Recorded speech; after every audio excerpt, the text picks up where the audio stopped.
starting it all over again. Oh my gosh. Hi guys, welcome to SimpCast. You guys are we gonna have to sit through that whole intro again? Not like we don't love the AI intro. Thanks to my genius husband Frank. There's nothing he can't do. He has been called an internet hero a few years ago. I can't fully remember the backstory, but it had something to do with Cracker Barrel. Like there was an angry online mob coming after this woman, I think named Karen, who worked for Cracker Barrel. And like Frank, I don't know, Frank did something. I don't know. You're probably not awake. Or no, he is awake. He's just with the baby trying to get him to fall asleep. If you remember, Frank, the backstory to the internet hero thing, please tell me. Okay. Anywho, welcome to SimpCast. How is everybody doing? My gosh, we've been so busy here over in the Mayr household. Just so much stuff going on. I can't believe it's almost July. I can't believe it's nearly July 4th. And the 250th birthday of America as well. And it's Pride Month. I blinked and Pride Month was over. Has anybody else experienced this? And we are streaming tonight on Rumble Studio, as you can tell from this little thing right here. Can you guys even see this, or is this just on my end? I have a feeling that everybody can see this little doodad here. Anyway, there has been so much going on. We have so much internet to get to. But before we do, oh my gosh, we have a very special guest. He is waiting patiently in the wings backstage. This is showbiz, you know. You know him, you love him, and if you don't know him, you're about to. He is my very favorite Canadian. He is a viral weatherman, goes by the name of Frankie McDonald. Hello, Frankie. Hello, Frankie Mayr seems to rumble thing now, just like Anthony Rogers. Oh, is that true? Both Anthony Rogers and you are starting to use a Rumble stream. Who's Anthony Rogers? The guy who runs the podcast every Tuesday night, 10:40 Atlantic, 9:40 Eastern, 8:40 St. Louis time. Oh, okay. So you're well versed in the Rumble studio. You knew. I mean, yeah, you're like the only one who's here on time. So everybody else is a moron who can't figure it out. No, I'm sure they'll figure it out. What's new, Frankie? What's going on? Great so far. Now it's on Gino's podcast on Friday, and Gino's doing great so far. And Gino's starting a new thing on Thursday nights at 10 o'clock Atlantic, 9 o'clock Eastern. It's a late night podcast. Gino's starting a new schedule, and he's doing in Hot Water Show on Monday and Fridays. So what's all this? So if you guys don't know, Gino Bisconti, my very good friend, he's the husband of my bestie Keanu Thompson. He and I and Frankie here used to be on Compound Media, which was Anthony Cumia's network before it was gobbled up by one Gavin McGinnis. And Frankie here was a frequent guest on my show, Wet Spot, and Gino's show in Hot Water. But now we all like Frankie's sort of the glue that keeps us all together.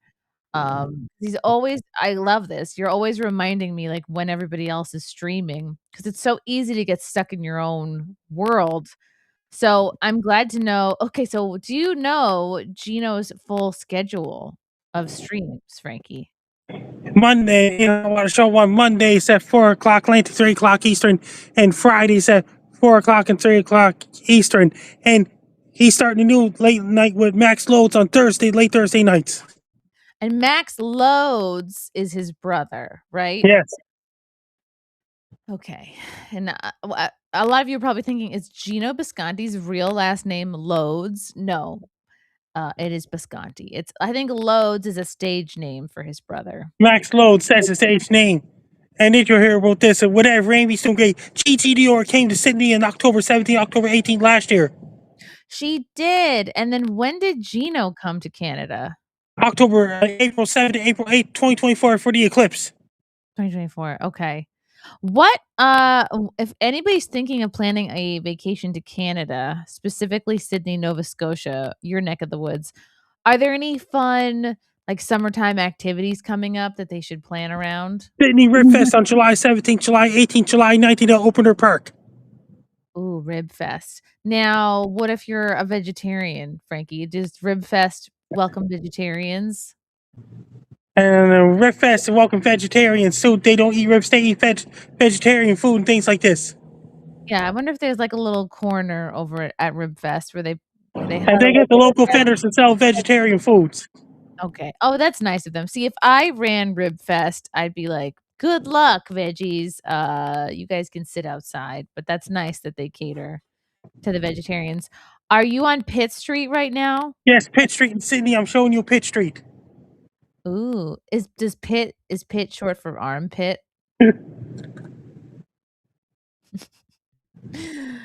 Pitt Street is completely abandoned. Where is everybody? People are driving there in the daytime. People That's okay, Dooley's. here at the daytime. I hope so. And That's Dooley's in Sydney. you're in front of Dooley's, which is the best bar in all of Canada because it's the one that Frankie goes to.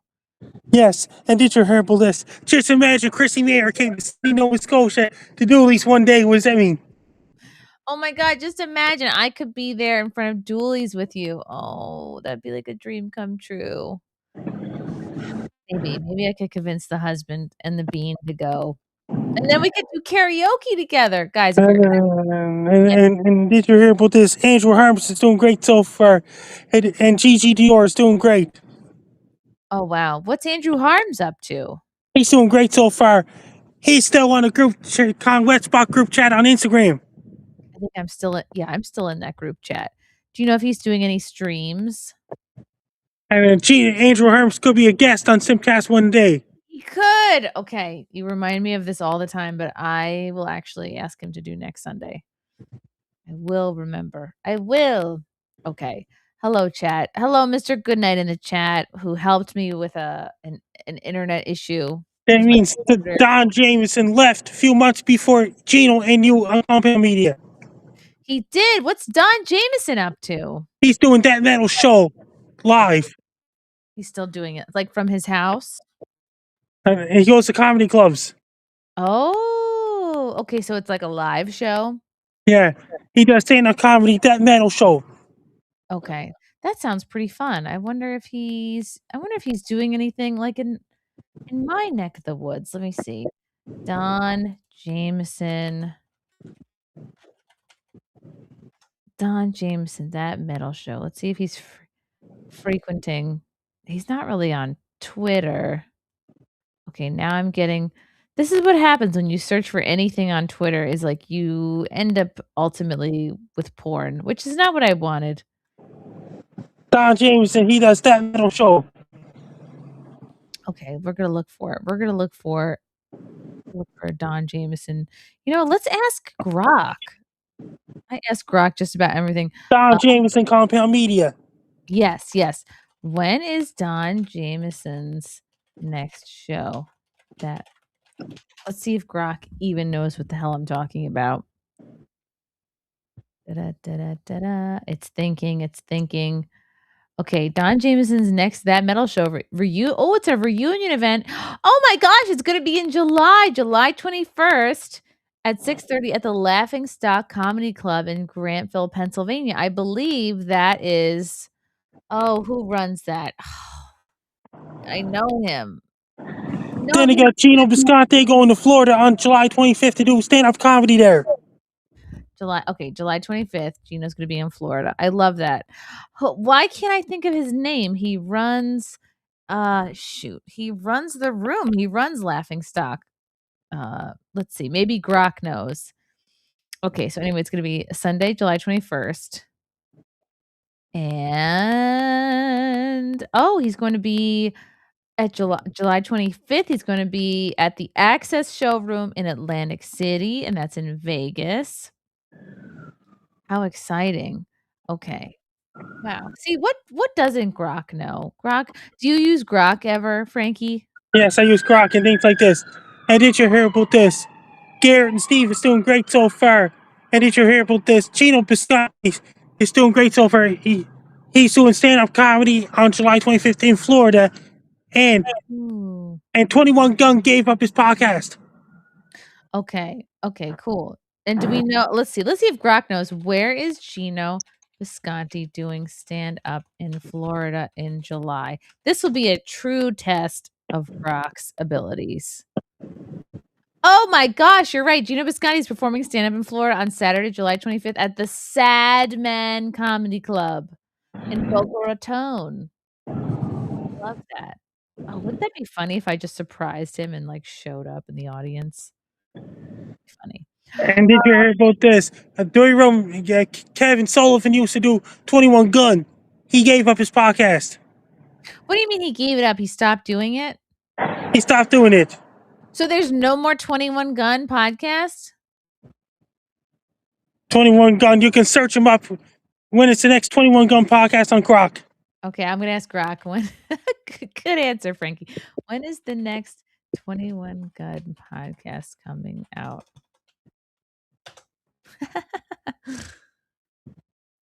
Okay, she's thinking. Do you think Grok is a man or a woman, Frankie? So yeah. And like 21 Gun. Okay. Kevin Sullivan. The 21 Gun podcast, hosted by Kevin Sullivan, you're right, releases episodes weekly. Okay, the most recent episodes mentioned are from early to mid-September of 2025. Okay, so they haven't done one in a long time. It looks like they haven't done an episode since September of last year. Just imagine Eric Nagel and Brian Johnson does Will You Kindly again. That'll be on Tuesday night. What does that mean? You want me to ask Grok? Eric Nagel, Brian Johnson, Will You Kindly podcast. Okay. I love this. I'm asking Grok, when is the next Eric Nagel Would You Kindly podcast coming out? These questions are getting more and more specific and niche, but you know what? Grok already is coming with an answer. Oh my gosh, Frankie, Grok is saying that Would You Kindly is currently on a short hiatus, along with Eric's main show. It's Eric Nagel. No firm date has been announced for the next episode as of late June of 2026. Eric posted that they will be back. Nothing specific yet. Oh, I don't like the sound of that. It's not a good sign when you go on a break. What happens if they start doing a podcast on Tuesday afternoons? You think they will do Tuesday afternoon? What happens if Don Jameson's starting to do his on Tuesday evenings?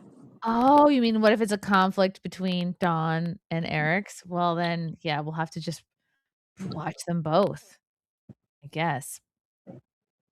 So we're on Rumble Studio, which Frankie's very familiar with, but it's so interesting because the chat is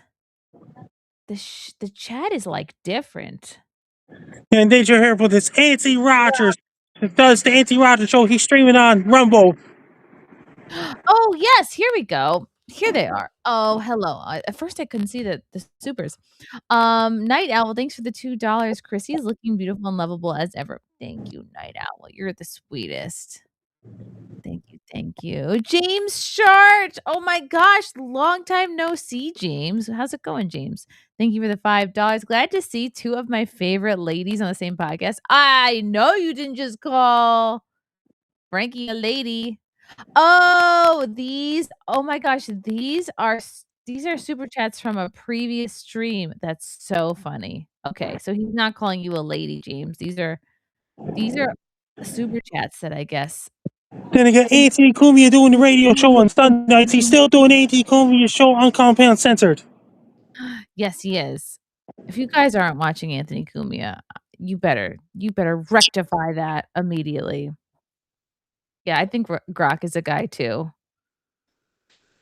Richard Jiffin. Grok is a guy because Grok knows many things. Yeah, just imagine Garrett and Steve start to do the dump again around 3 p.m. East Atlantic, 2 p.m. Eastern.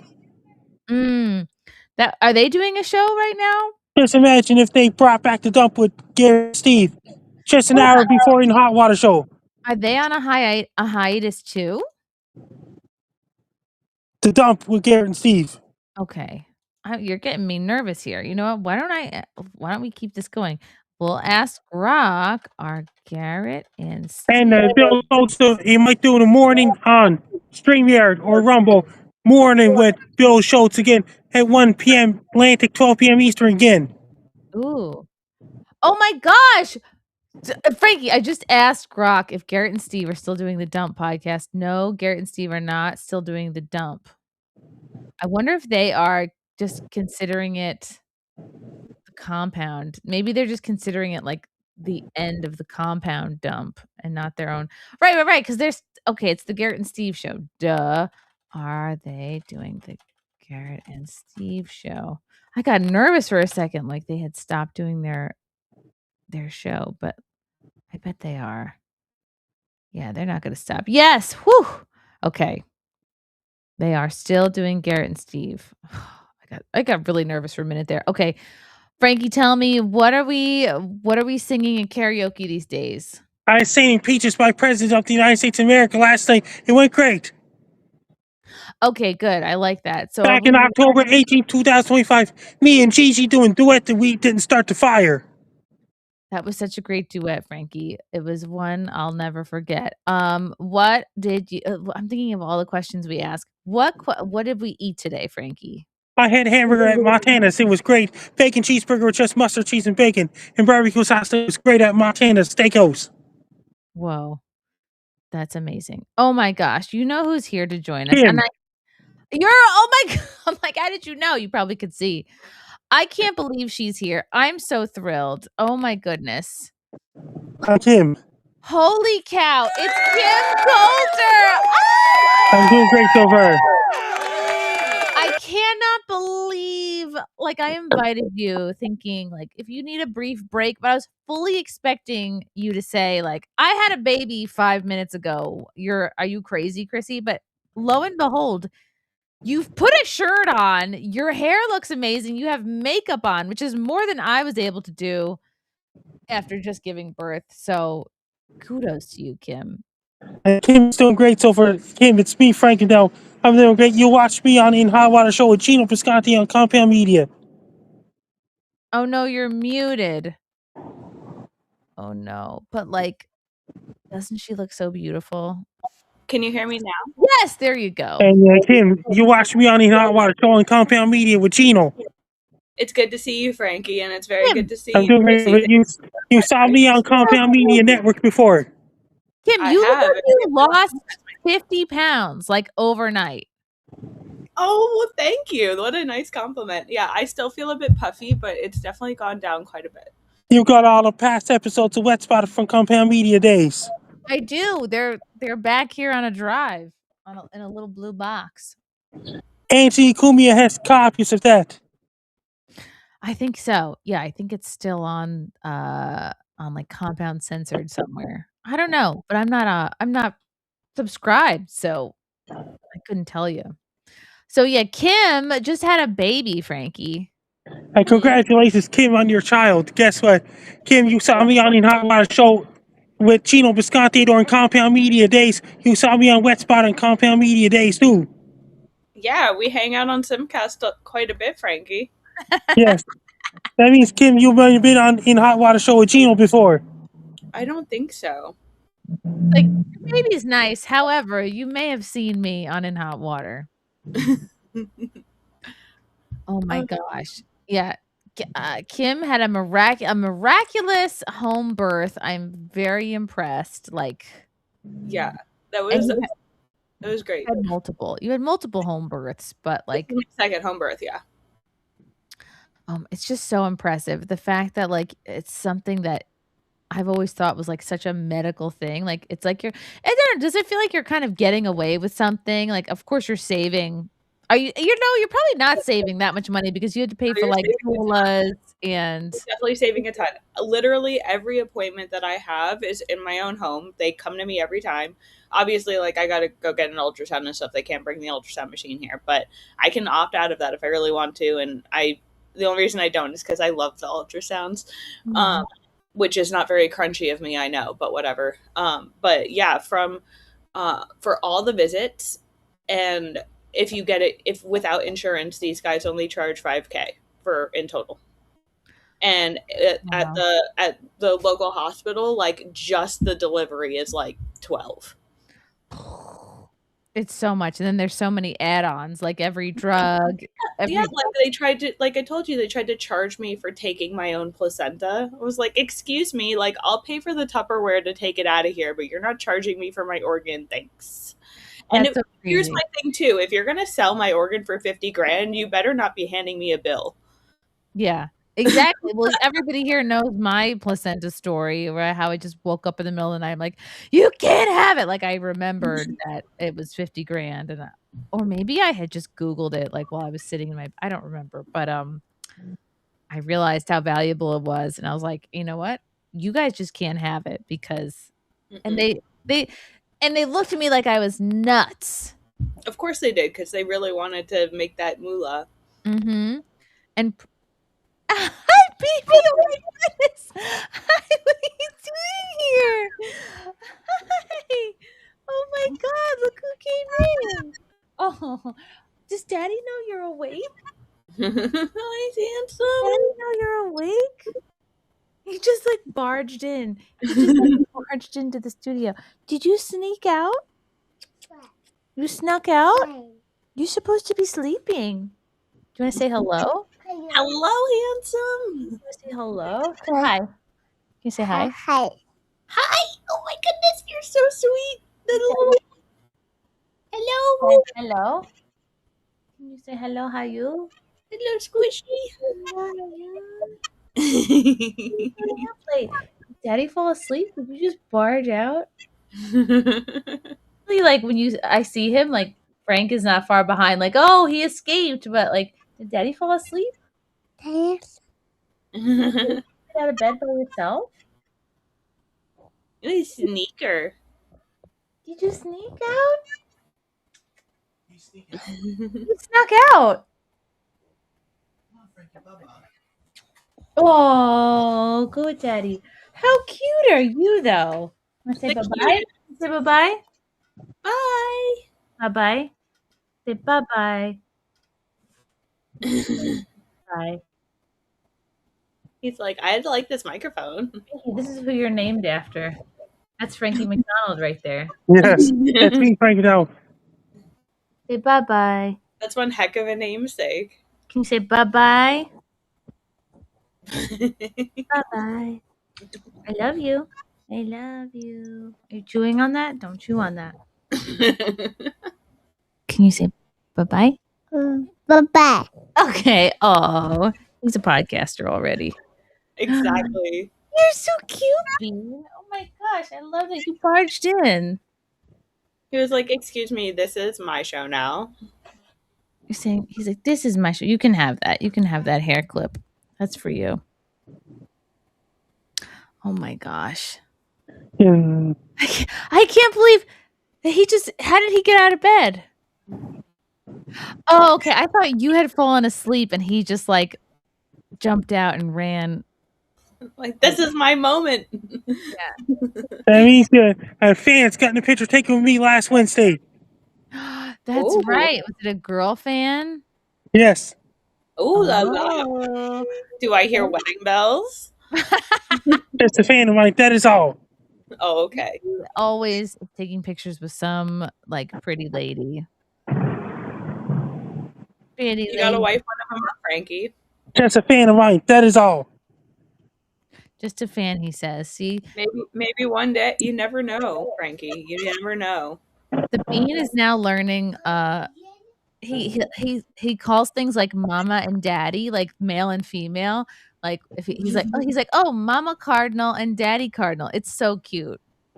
That's so sweet. He's so cute. Oh, he's trying to be. Frank is trying to drag him off stage. Aw. He got a taste of the fame bug and he doesn't want to He's leave. like, it's showbiz. I'm here. Oh my gosh. That was the cutest thing. He just like, because I had my door like like 3/4 shut. And I just like see him like just push it down. Like he just burst through the door with a huge smile on his face. It was really cute. Oh, I'll have to put another camera on the door. Just saying. Honestly, I was like, is this the grand entry of waffles? Oh, waffles! Oh no. That means the next Sunday is the 4th of July weekend. You're right. That's Oh no, true. he's crying. He's crying. He's crying when I yelled waffles. Maybe he heard me. Oh no. Maybe he thinks I'm in danger. I gotta stop yelling. Gino's going to have a big event on the. Gino's going to celebrate the 4th of July event as well. Oh yeah, we're all celebrating. I just bought some, like a little box of fireworks. We're gonna see. We're gonna see if we can light them off in the yard. Ooh, that's fun. It is fun. It's fun and dangerous. Frankie, does Canada, like, do you acknowledge the 4th of July at all, or you wait till your own little holiday? July 1st. Okay, July 1st. That's soon. That's like in a couple days. Oh my gosh. I'm bouncing back. Okay. I just can't get over you, Kim. So update the people. Have you done any streams since giving birth? When did you give birth? My son was born on the 8th, at like 9 in the morning, and it was wonderful. And I did my first stream postpartum yesterday, the day before yesterday, I think. Was it yesterday? It was either yesterday or the day before that with Paul Miller, also known as Gypsy Crusader, aka the Joker.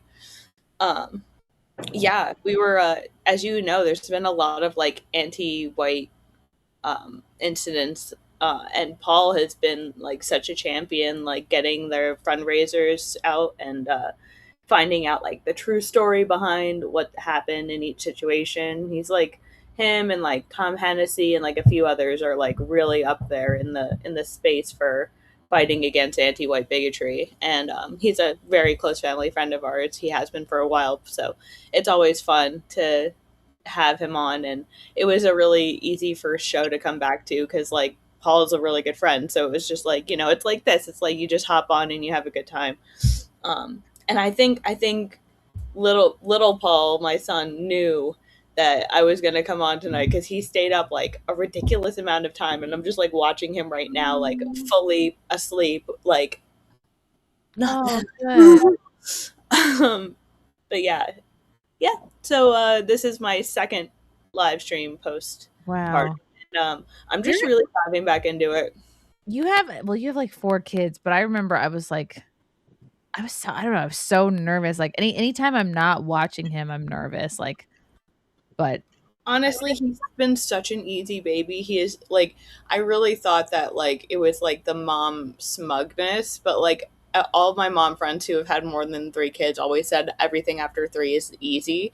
And I thought it was like really smug, but they're totally right. Like he's like the perfect, like they're all sweethearts, but he's like the perfect little angel. He's like a great sleeper. He's a great eater. He's already like lifting his little head and looking around, and he's just like, wow. it's crazy. Like we're just very blessed. First, if you want to follow me on social media, my blue sky is at Frankie MacD.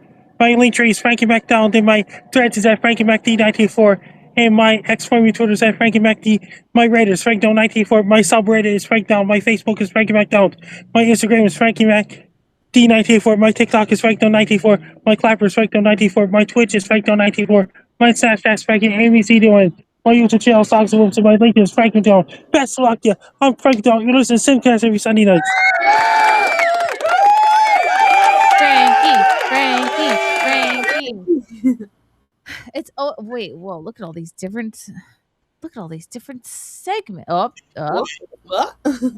So Get many over different formats. Okay, amazing. I know. I always try to keep it light with the subjects when Frankie's here, but at the same time, I never know whether I should outro him or wait for him to outro himself. He was like, "Lady talk. I better go." Yeah. Like if you mention this placenta again, I'm out. Anyway, I know I'm sure the chat is mostly men, but I'm just so fascinated with like birth stories, and I just feel like my whole experience was so surreal. And God willing, who knows? Maybe I'll get to go through it again someday. But I just love hearing other people's stories, and I love the degree to which like you can kind of like the more you can do yourself without unnecessary interventions, the better. And I just Well, but I do use the I get the nitrous machines, and that really helps. Because there are, I mean, like, labor is intense, and especially when you're in active labor, it's like time doesn't even like move the same way. You know what I mean? It's like it feels like simultaneously the longest amount of time and the shortest amount of time, and then you have this baby, and you know, suddenly it's like it's all over. It's like, okay, like you just sit here and like breathe in your little head smell. It's so sweet. what does the nitrous do? Because I remember reading about it. So it's effective. It doesn't it doesn't kill the pain. It's not a pain killer type of thing, but it like does make it so that it's more manageable. It makes it like it's a bit of a dissociative. Like people use like straight nitrous at like raves and stuff. They call it like hippie crack, and it gives you like the, I don't know like how into partying or raves or you ever got, but it gives you like the wah wah wah wah wah wah. I didn't know it was like also a recreational. Oh yeah, people use it recreationally. Well, when you do it for birth, it tends to be like 50% nitrous, 50% oxygen. So like when people use it for partying purposes, they tend to do it more concentrated, or they just get like the little canisters. Wow. But it's like I said, it's more of a dissociative, so that like it's not as, it doesn't feel as intense, which gets really helpful, especially like as you're getting closer and closer, and you're like every nerve in your body's kind of like, I'm had enough. Well, we do not support recreational drug use, of course, on this program. No, I just know that like especially other people who are watching it, that's like the closest thing to like relate it to. No, that's I went to like maybe a handful of like raves with an ex-boyfriend who was a big fan of ecstasy, and I just was like, aren't you too old to be doing this? And I never really dabbled in that with him. Yeah. I'm glad I missed that whole thing. I was never really a big party scene person. I was always the one who would like retreat to the smoking room and just be like doodling in my little book in the corner, and I'd somehow like accumulate a whole bunch of people just watching me draw, but I would just be sitting there like a little emo schmeagle in the corner, like. Oh my God. Well, this is not a good transition at all. I have no transition for these topics, but all I know is that I blinked and Pride Month is almost over. Like, how many days are even left? I know that it's like, I feel like once Frank's birthday, June is essentially my mom. And my mom used to do this too.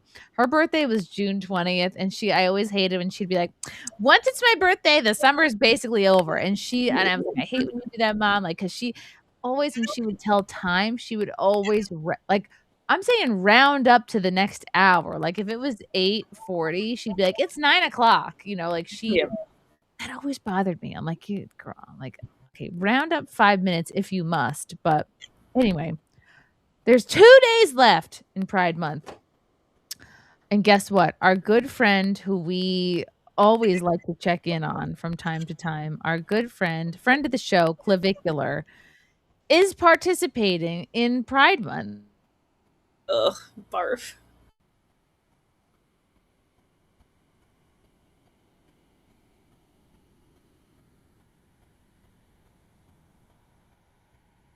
Made out with a trans model in Paris on his live stream. Oh my gosh, let's watch. You can ask whatever you want. Yes. No disrespect whatsoever, but are you a man? What? I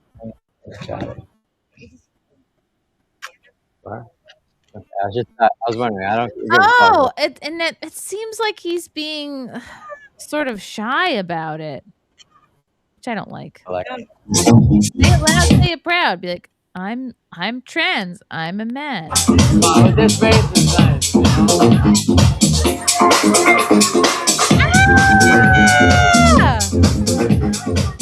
Let's go! Let's fucking go! With the right side. Hold on. Trying to be better at vetting people. Clavicular have a girlfriend that he just may or may not have knocked up recently. No, that was clickbait. Oh, I just noticed all the bugs in the light. How dare they do this to me? I was really rooting for them. Girlfriend looked a lot like this trans model here. Doesn't he show up in this video too? Every clip I see of Clavicular, he is slurring his speech. Like it doesn't even, I don't even know if he drinks, but it's like whatever drugs he's on make him look and sound drunk. Here Clavicular is again because we're charting his every move. I don't know how he's been in Paris 6 months. It seems like for me. Clavicular got upset and had to leave after being called gay. Oh, he's been called gay for getting his plastic surgery. Like everyone is forgetting, like my nose was one of my worst. So you nose for me? He knows for me. Yeah, so I made my nose good, and now He knows matching. He knows Max. Are they saying he knows Max? That's so funny. So you nose for me? He knows for me. Yeah, so I made my nose good, and now He knows matching. He knows Max. I love these people. These black people just making fun of him. Oh, they're clowning. He's like, why won't you take me seriously? Hold on. How do I put... Let's put ourselves on the side. Okay. I want you guys to see his full expression when these black guys are making fun of him. my nose was one of my worst. So you nose for me? He knows for me. Yeah, so I made my nose good, and now He knows matching. you know what I'm saying? He said he went What do you like think a about bad. that? looking Hi. insulted. He's like, Look at this. He's watching the stream they're on. This is like, wow. Great. I love watching him getting made fun He of. wanna look like a bad bitch. What do you think about plastic surgery? You nose fishing. Gay? For sure. Well, if it gets you more girls. Yeah, they're like, it's gay. your nose fishing. It's gay. Gay? For sure. Well, if it gets you more girls, how's it gay? Because a grown man should be worried about, it should not get any surgery toward anything in his body. What should a grown man be worried about? If a woman have your child, she's gonna think their nose is gonna be like that. And it's not. You catfishing, bitch. Nose fishing. There's going to be no Nose fishing. Fishing. Like, you nose fishing. No nose fishing, Clavicular. Clavicular is I remember when he like OD'd on his live stream and his buddy was like, "You need some Adderall," and he like they had to put the oxygen mask on his face, and he was like, "Oh my god, my face is falling." Oh my gosh. D74715, thank you for the $2. It's taking away the oxygen from your nerves. Oh, okay. He's breaking down how nitrous works. Yes, That makes sense. Thank you. Thank you for bringing some science to the stream. child to begin with if your nose looks too wide, you know what I mean? So it's like you have to look max in order Oh my god, is he telling this black person his nose is too wide? Rut-row. We're rewinding it. if your nose looks too wide, you know what I mean? So it's like you have to You catfishing, bitch. Nose fishing. there's going to be no child to begin with if your nose looks too wide, you know? There's going to be no child to begin with if your nose is too wide. Clavicular is not after having a child. His priority is not to like wife up anybody and reproduce. Well, he wants like a little harem. Ugh. He's trying for like the Tate thing, where he has like a bunch of women that he puts up at another place, and like they're having his kids, and he's like, you know, conquering the world like Genghis Khan. Unbelievable. You know what I mean? So it's like you have to look max in order to That's find not a true. partner. Yes. I'm pretty sure you had bitches when you had a wide nose. I have bitches because I'm famous as fuck, and I have everything else. Is So good. there was a point You in know getting what a I'm nose saying? So now I'm like even better. Nah, you got a nose edit. You got a nose in it. I did. I love these guys. I will say, like, that's my favorite kind of black person. It's really funny. This is what black people really excel at is being funny, sports, barbecue. Oh my gosh. Okay, so here is Clavicular again getting upset with his chat for being homophobic. Okay, now Clavicular, is he going to turn into the next gay icon? I used to be like, oh, fuck, you know, fuck these people, whatever. But I just really couldn't give a fuck. You know? So I went from detesting them to apathy, and that's he's a hero now. I got better things to worry about. like in high school, a lot of like my friends and me, like you like are extra hateful. Just like I don't, Mr. like Maxing is like eating McDonald's. Yeah. Like if I were him, I would not be caught dead. I would not be seen eating any kind of fast food. Yeah, if he's worried about the longevity of his looks maxing, he really needs to stop. Every time I feel like I've seen a clip of him, like after a club or whatever, and I will also say, like, all of the clips I've seen of Clavicular, blah, blah, blah, have been completely involuntary. But I feel like because of me, Kim, I'm sorry. he's constantly like, let's go to Burger King, let's go to McDonald's. Why like, is that? Dude, I what's wonder the matter with you? Like, you you guys mentioned just that- have some bitch at your house 24/7 making steaks. Like, what's the matter with you? Whatever he has mentioned in that, whatever drugs he's on, do make him less inhibited. So I wonder if that is what is bringing on his fast food cravings.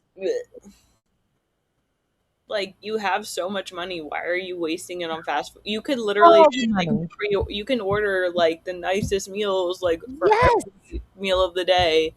He could get like bougie restaurant takeout. He's always in a fancy city.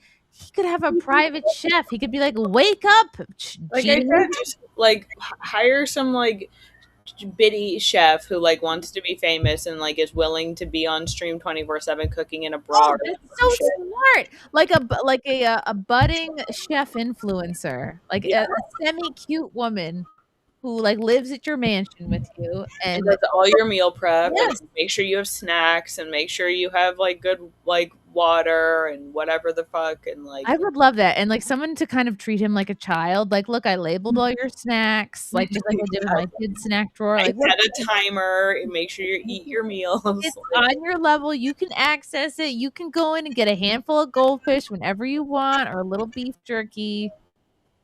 It's just like, I don't know, like people like Clavicular, like, I mean, he's essentially just like the modern day Anna Nicole Smith. You know what I mean? Like, we're gonna find him like starved to death in his fucking tub, like clinging to a McDonald's burger. Like, he's just so entertaining, and not in the ways he thinks he is. because you have nothing better to do with your time. No, he looks Like the moment honestly like the mom in me is like, this boy looks severely depressed. Like, someone please intervene. He does look sad. I would keep being like, "Oh, he needs a mom," but I'm like, he has a mom. Like, where is this bitch? Who was this the beginning of what? I mean, like, your father obviously failed you. Like, whatever that. I think his dad was rich. He had a stay-at-home mom, I believe. Aren't both of his parents like bodybuilders? I don't know. Again, about all this that. information I I thought had the was dad was a in businessman, and the mom stayed at home. I could have sworn they were both bodybuilders, and they were like feeding him like creatine and shit. That's even more upsetting if that's the case, because his body is not built. Like, he doesn't seem to be going to the gym much. He's more about like drugging himself, like breaking his face with a hammer. Yes, face breaking. His mom. Okay, thank you, babe. His mom was a bodybuilder. What? Okay, I'm gonna ask SuperGirl.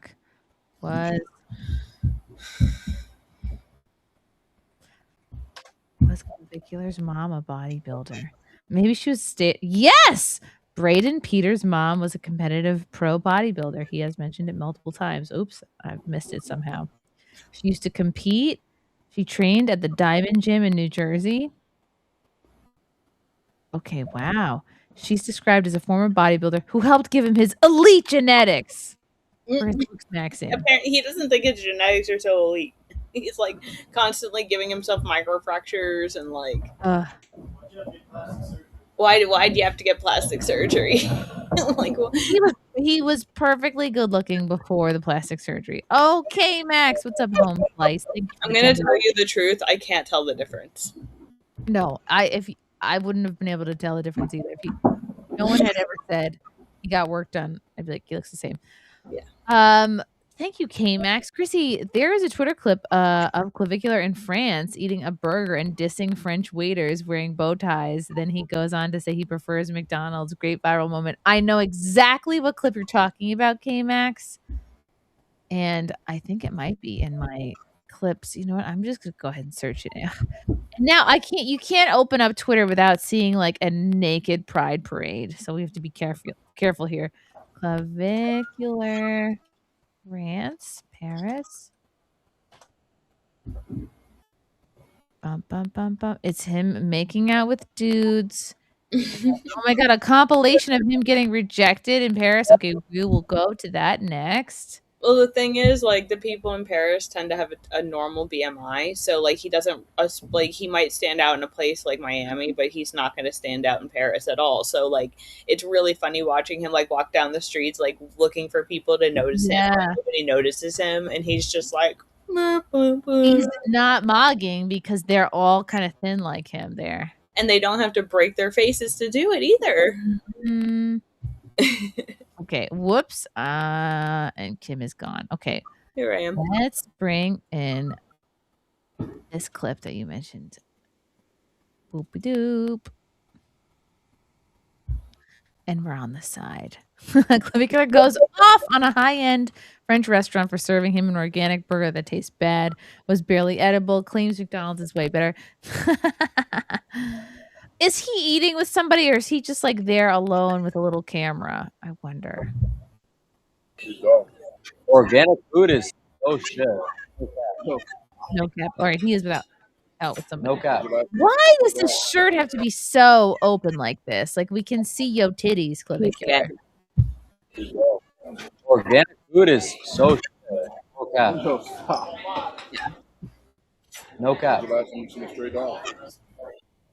Bro, this is like I don't. The bun is falling apart. What the fuck? The bun falling apart? Like gluten-free bread. For it to fall apart like that, just my thought. Like, are you kidding me, bro? Like, motherfuckers are wearing like a bow tie and a dress-down suit, like to serve me some dog. A dress-down suit. I think you mean what a prick. A button-down. Yeah. Like, yeah, I'm sorry. These other grown men know how to button their shirt. Yeah. I mean, it's also like the restaurant uniform. Mm-hmm. It's the waiter's fault. He didn't make the food. Yeah, no, hell no. Organic. His hands are so soft looking. Yeah, I mean, he's just like a little gay boy who takes meth and goes to dance clubs in Europe. You know, like he's like making out with trannies. Like, see, your husband knows what's up. He's heard about the the transing. Well, I don't watch TV. I just absorb internet shit for my fun. Wow. Like, it's all 99% of it is just other people, and all they do online is talk shit about each other. So it's like, I think I've heard nasty shit about pretty much everybody that makes videos about fucking anything. Don't I know that? Okay. Don't I know that? I wonder what that's like. That makes the world go round. Oh my gosh. But yeah, that's very Weimar-esque of him. Oh, if this wasn't gay enough. His other look maxing friend. This is true content right here, bro. You know, I like this better because he almost looks like he's having a good time. I don't think it's on the screen though. Oh, Chrissie. That was a funny clip. There you go. Yeah, he looks very, very gay. This is true content right here, bro. Doesn't he have an OnlyFans? This is true content right here. If Clavicular started an OnlyFans, he would be a gazillionaire because it would be all gay guys. Yeah. And he'd have to do like the homo bait stuff. I mean, he already does that, but yeah, maybe this is. Can you imagine how perfect would it be if this was all just a big setup for his new gay OnlyFans? Are you? No. Are you? They're saying. Oh man.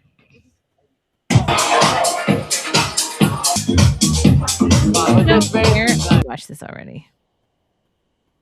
That guy's face is just money. He looks like the Cheshire Cat from Alice in Wonderland. You know, like Get Him to the Greek, where they go to do that set in New York, and he's like, I just stand here and do the Africa face. Like, that's what that is. I do the Africa face. Okay, she's beautiful. So this is the guy that he kissed. Adelaide Polly, the Polish trans woman Clavicular, kissed at a nightclub. I mean, very much passing, at least in this photo. That could be heavily filtered. I was gonna say, I don't trust photos. I went to the back in the day when I used to not give a shit about this stuff. I went to the second ever RuPaul's Drag Con, and even like the ones that you were like that I would watch on RuPaul and be like, oh wow, they passed. Like you see them in person, you're like, yikes, no, they don't. No. Yeah, a picture can be heavily manipulated. Even like video, it's scary. I've seen it. Well, you can also paint your face and paint your body to like be captured a certain way, and then like even if you're seeing them in real life versus like, you know, like 10 feet away, you get even like a little bit closer, you realize like, oh wow, you're a dog. Mm-hmm. Like, it could just see it all over you. I'd so much rather have people like come up to me in person and be like, wow, you look so much better in person than for someone to be like, oh wow, you look nothing like. Yeah, it's like, wow, I expected so much more. Mm-hmm. Plus it's so much less to maintain. Like you don't have to be worried about like a filter slipping. You don't have to be worried about just getting like it's less to keep on top of. Yeah, for sure. Because I have friends who do OnlyFans who like any picture of us together, they'd be like, no, I have to edit it first. Like, don't worry, I'll filter you too. And I'm like, no, I'm fine. I really don't care about that. Like let's pick the most flattering photo, but I don't need. Yeah. I don't need a filter. Mm. So this is Clavicular's answer. This is his old girlfriend. His old girlfriend shaking a girl. That's dancing.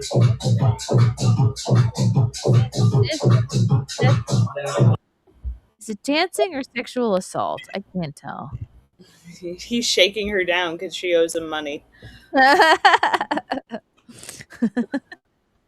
You American? Yeah. Can I ask you one?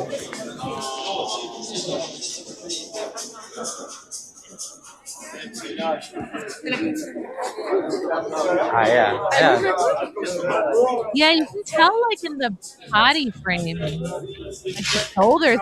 Oh my god, for sure.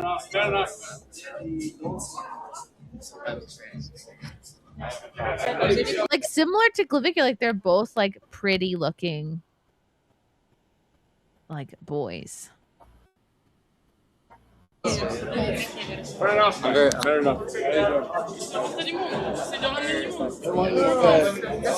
You American? Wow. Okay, this isn't old. This is from his cigar days. Oh my. Obviously, I don't really like gay people that much, to be honest with you. But there's some of them that can be chill. Sometimes they'll bring. This is pre-nose job. Yeah, if you hadn't, I can't tell. I literally get. It's like it's like that trans dude, Lily Tino or whatever. Like when they like got the facial feminization surgery, it was like you look the exact same, bro. Like you look the exact fucking. Now that this is a sort of like an upskirt of his nose, I can see they did smooth it out a little tiny bit, but not to the point where it was worth doing. Obviously, I don't really like gay people that much, to be honest with you. But there's some of them that can be chill. Sometimes they'll bring some girls around you. That's you know, a gay homie though. Yeah, then we can be homies. Method, right? But if it's just like it can be too much. Is the gay homie the method? That's weird. I feel like that's something women say.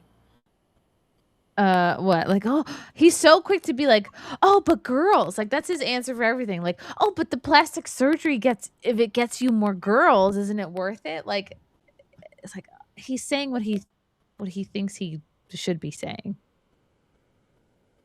Yeah. Well, when the money dries up a little bit and the girls realize that they're not going to get as popular hanging out with him and that stops, I don't know what he's going to do, but he'll probably fucking kill himself. It's ridiculous. Stop. Look at this. Clavicular reportedly set to join OnlyFans. Stop it. No way. Did I call it or did I call it?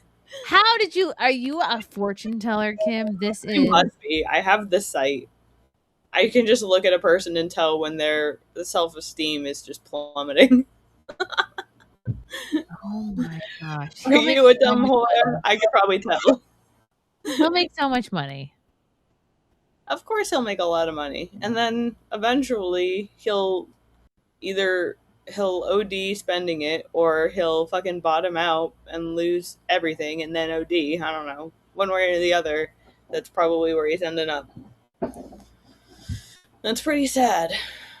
If only someone actually gave a shit about him and intervened, but that's not my fucking job. Yes, this would be his mom's job. Or me. I'm trying to be his new mom. Oh my gosh. It's Chrissie will adopt you, Clav. I'll adopt you, Clavicular. Come live at my house. You know, like I'm not gonna really be. He has to buy a property far away.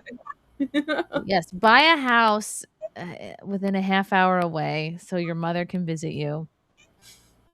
Oh my gosh. Chat, what do we think about Clavicular? Are you sick of him yet? Let's see. D747. Can you make your screen name like a name? He is the next Mexican gay dude who mukbanged.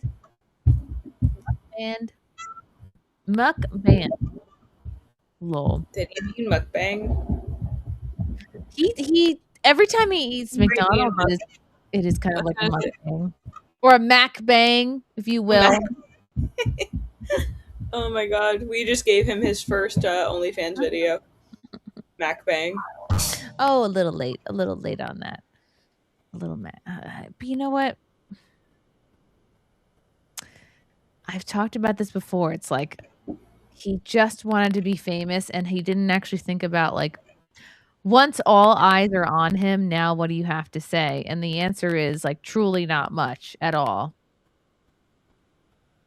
And so people are like, "Oh, that's it." And so he's got to be like, "Oh, I guess I'll change the way I look. Like it's about how I look, right? So let me go get some work done."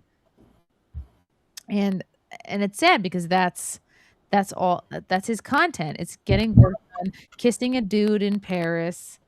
I guess it was kind of entertaining in the club. In the club, yeah, he bought a club supposedly.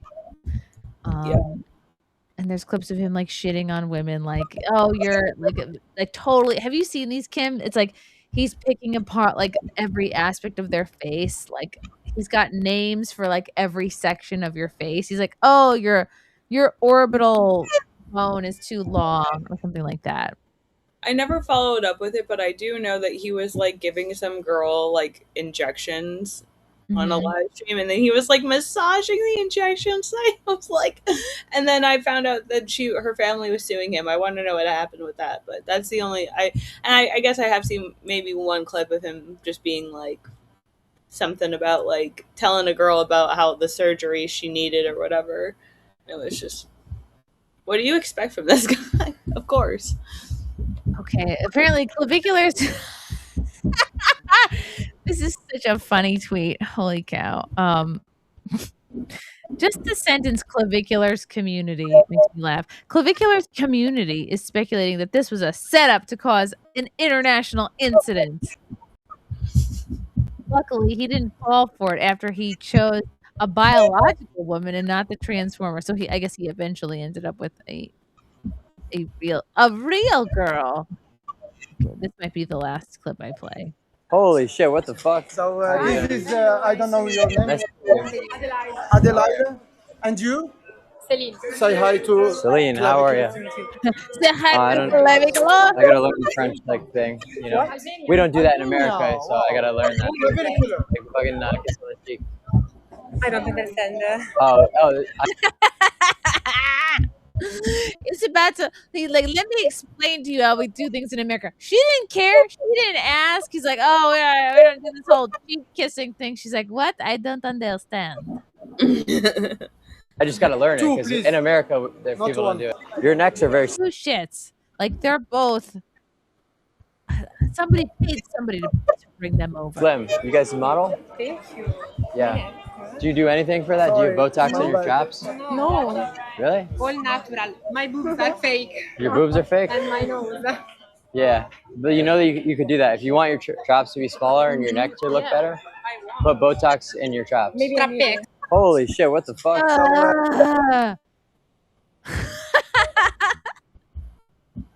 Put Botox in your traps, Kim.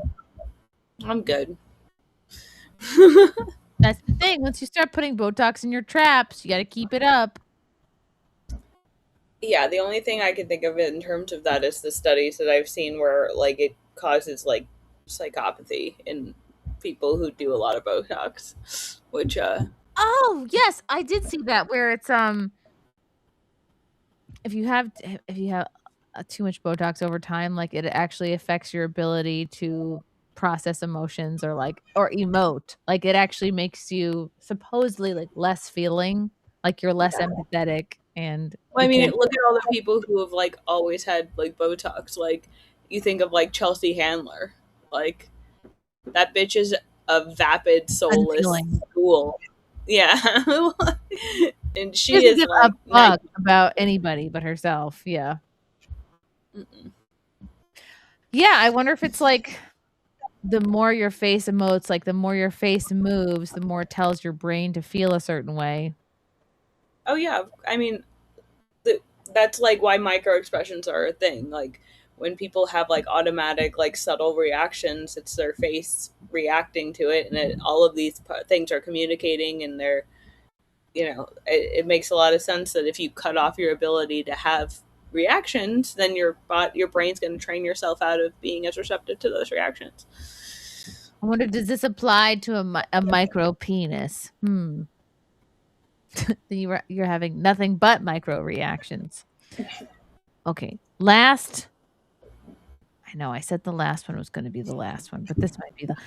I just want to see Clavicular getting visibly upset by being mogged by a French model. Here he is carrying his coat. Oh my gosh, like a gay. I wanted to avoid that, so I was like just chilling with Brock. You know? What's up, man? How's it going?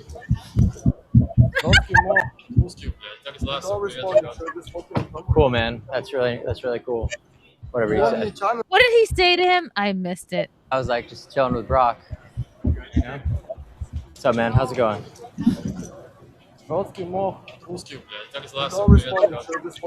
Cool, man. That's really cool. Did he just say something in like another language? It sounded like he was speaking French. I couldn't tell. Oh.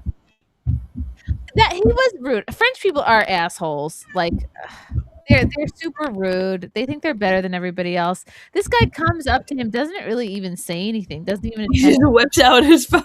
Clearly knows who he is. He should say, "Hello, Clavicular. It is me, a Frenchman. I am French Clavicular. Can we do selfie?" No, he just comes over. I wanted to avoid that, so I was like Hey, just hi. chilling with Brock. You know? Fuck this guy. What's up, man? How's it going? Cool, man. That's really cool.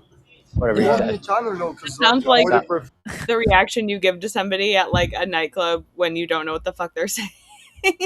That's cool. I'm sure it's retarded. No, he's not. This fucking clickbait. He's not upset about getting mogged. He's upset, as we all would, by just dealing with French assholes. I don't know.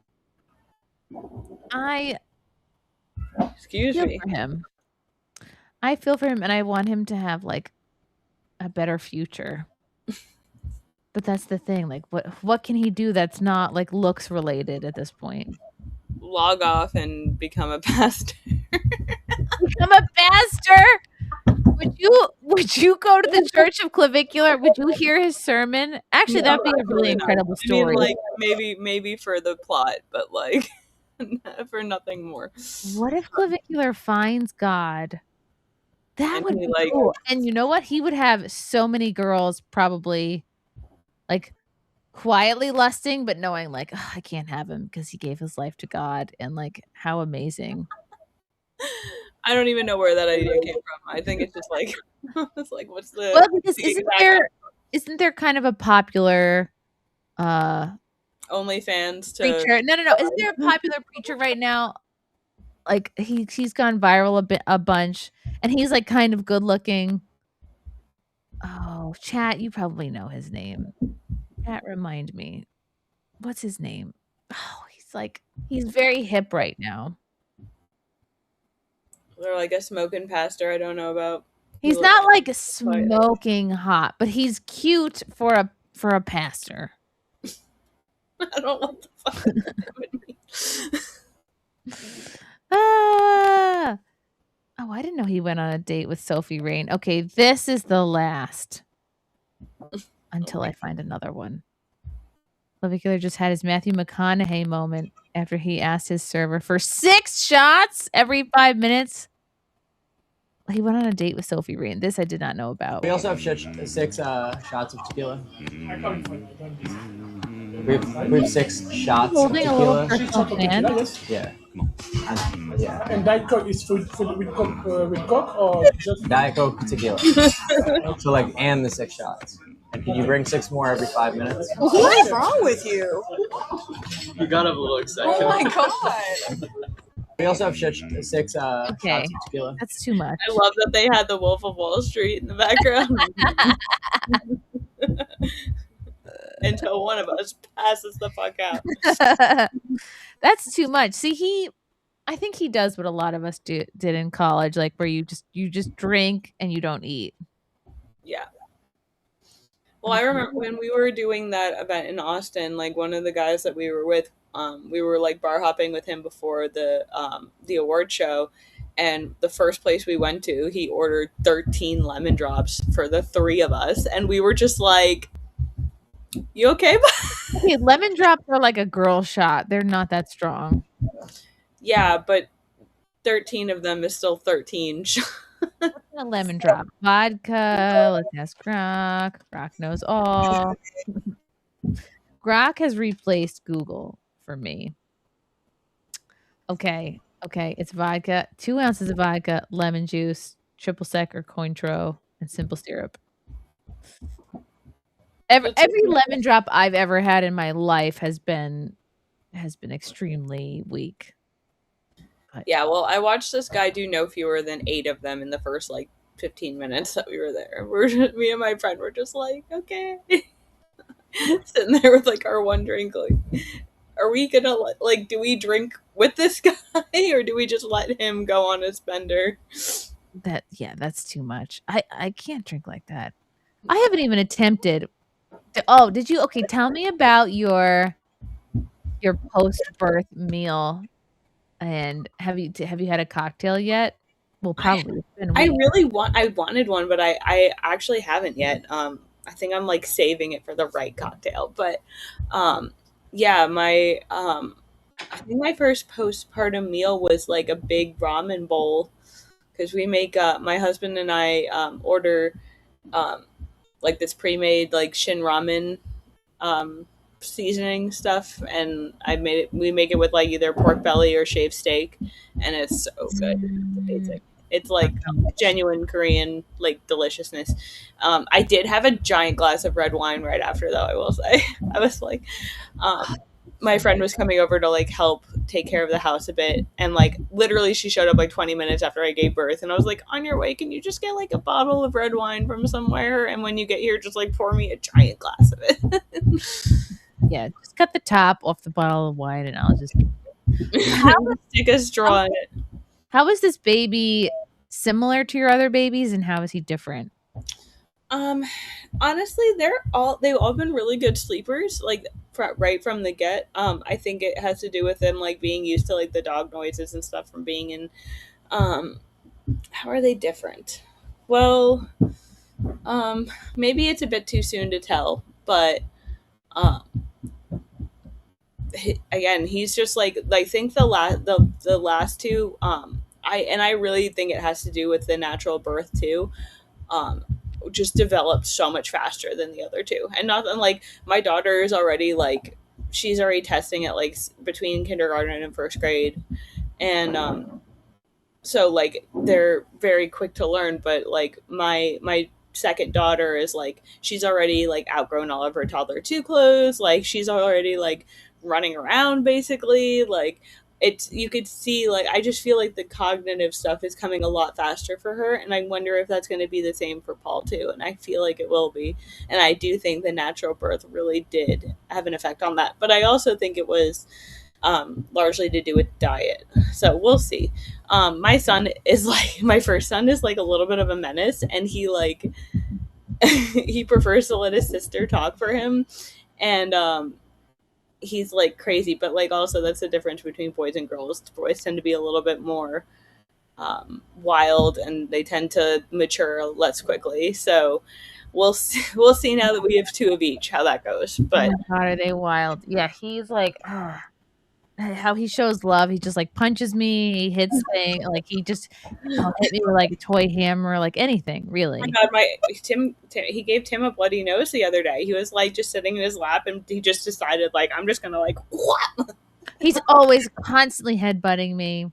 It's like stop it. When you say it, you think their progress has a lot to do with diet. What are you not giving them, or what are you giving them that you feel like makes a big difference? Well, so I mean, I was already pretty health conscious with the first 2, but like a lot of their first foods were still like vegetables and fruits and stuff.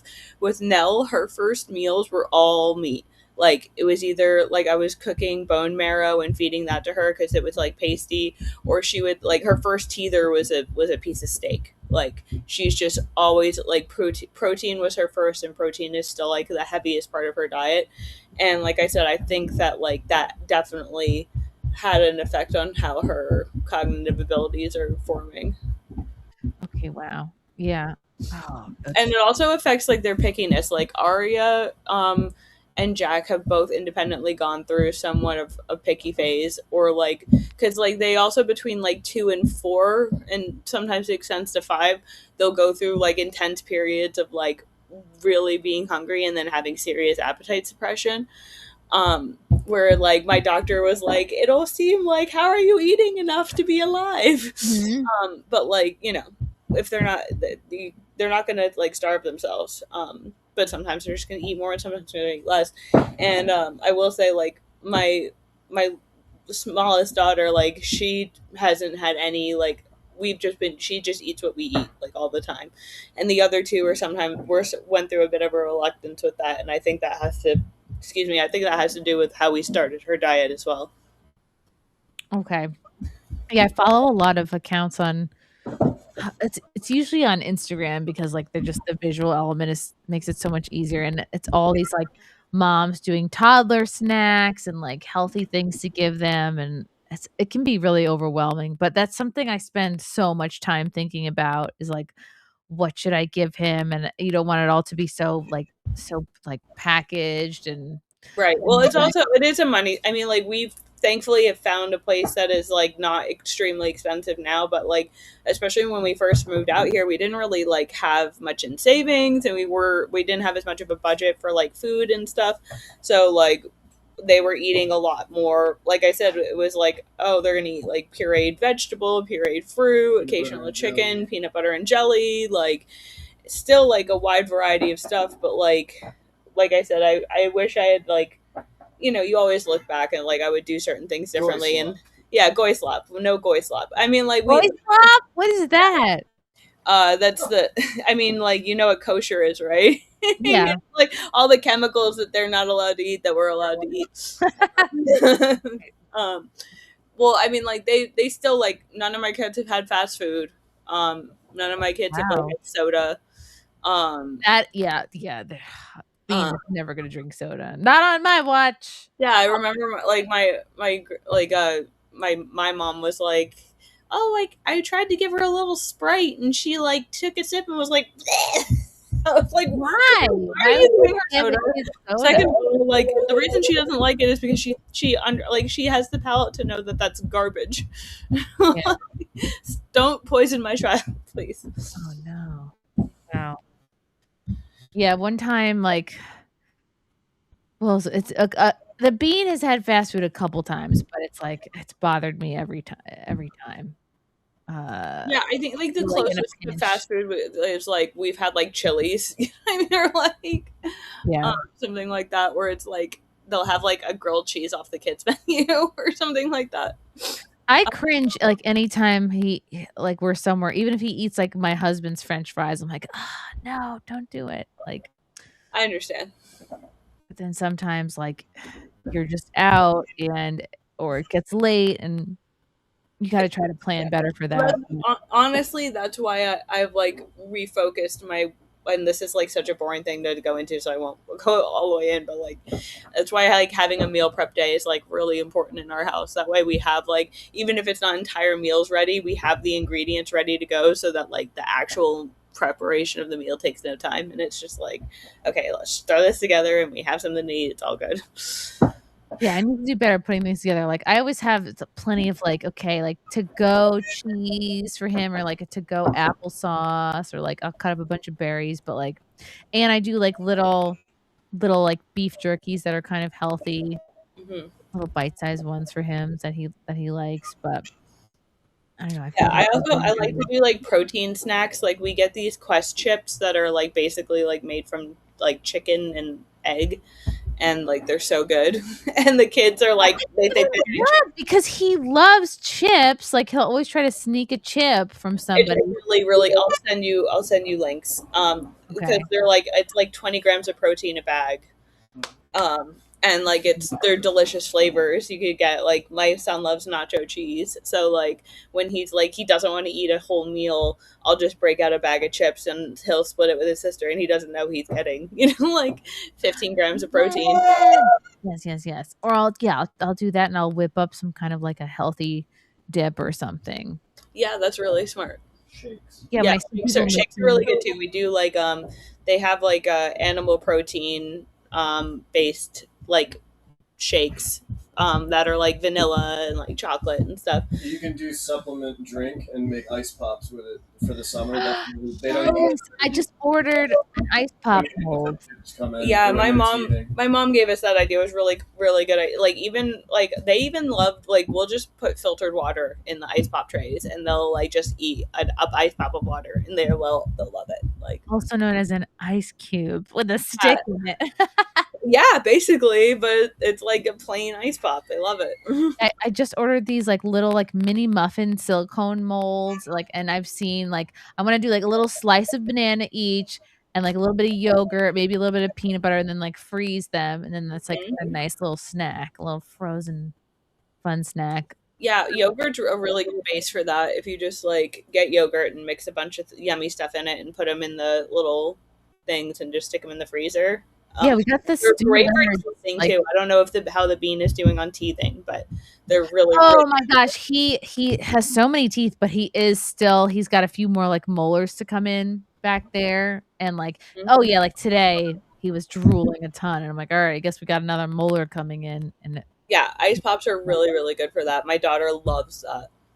Okay, I gotta get the ice pops going. This is like mom class 101. I love it. Yeah, sorry guys, if you can. I mean, we try to balance out the clavicular talk with a toddler snack.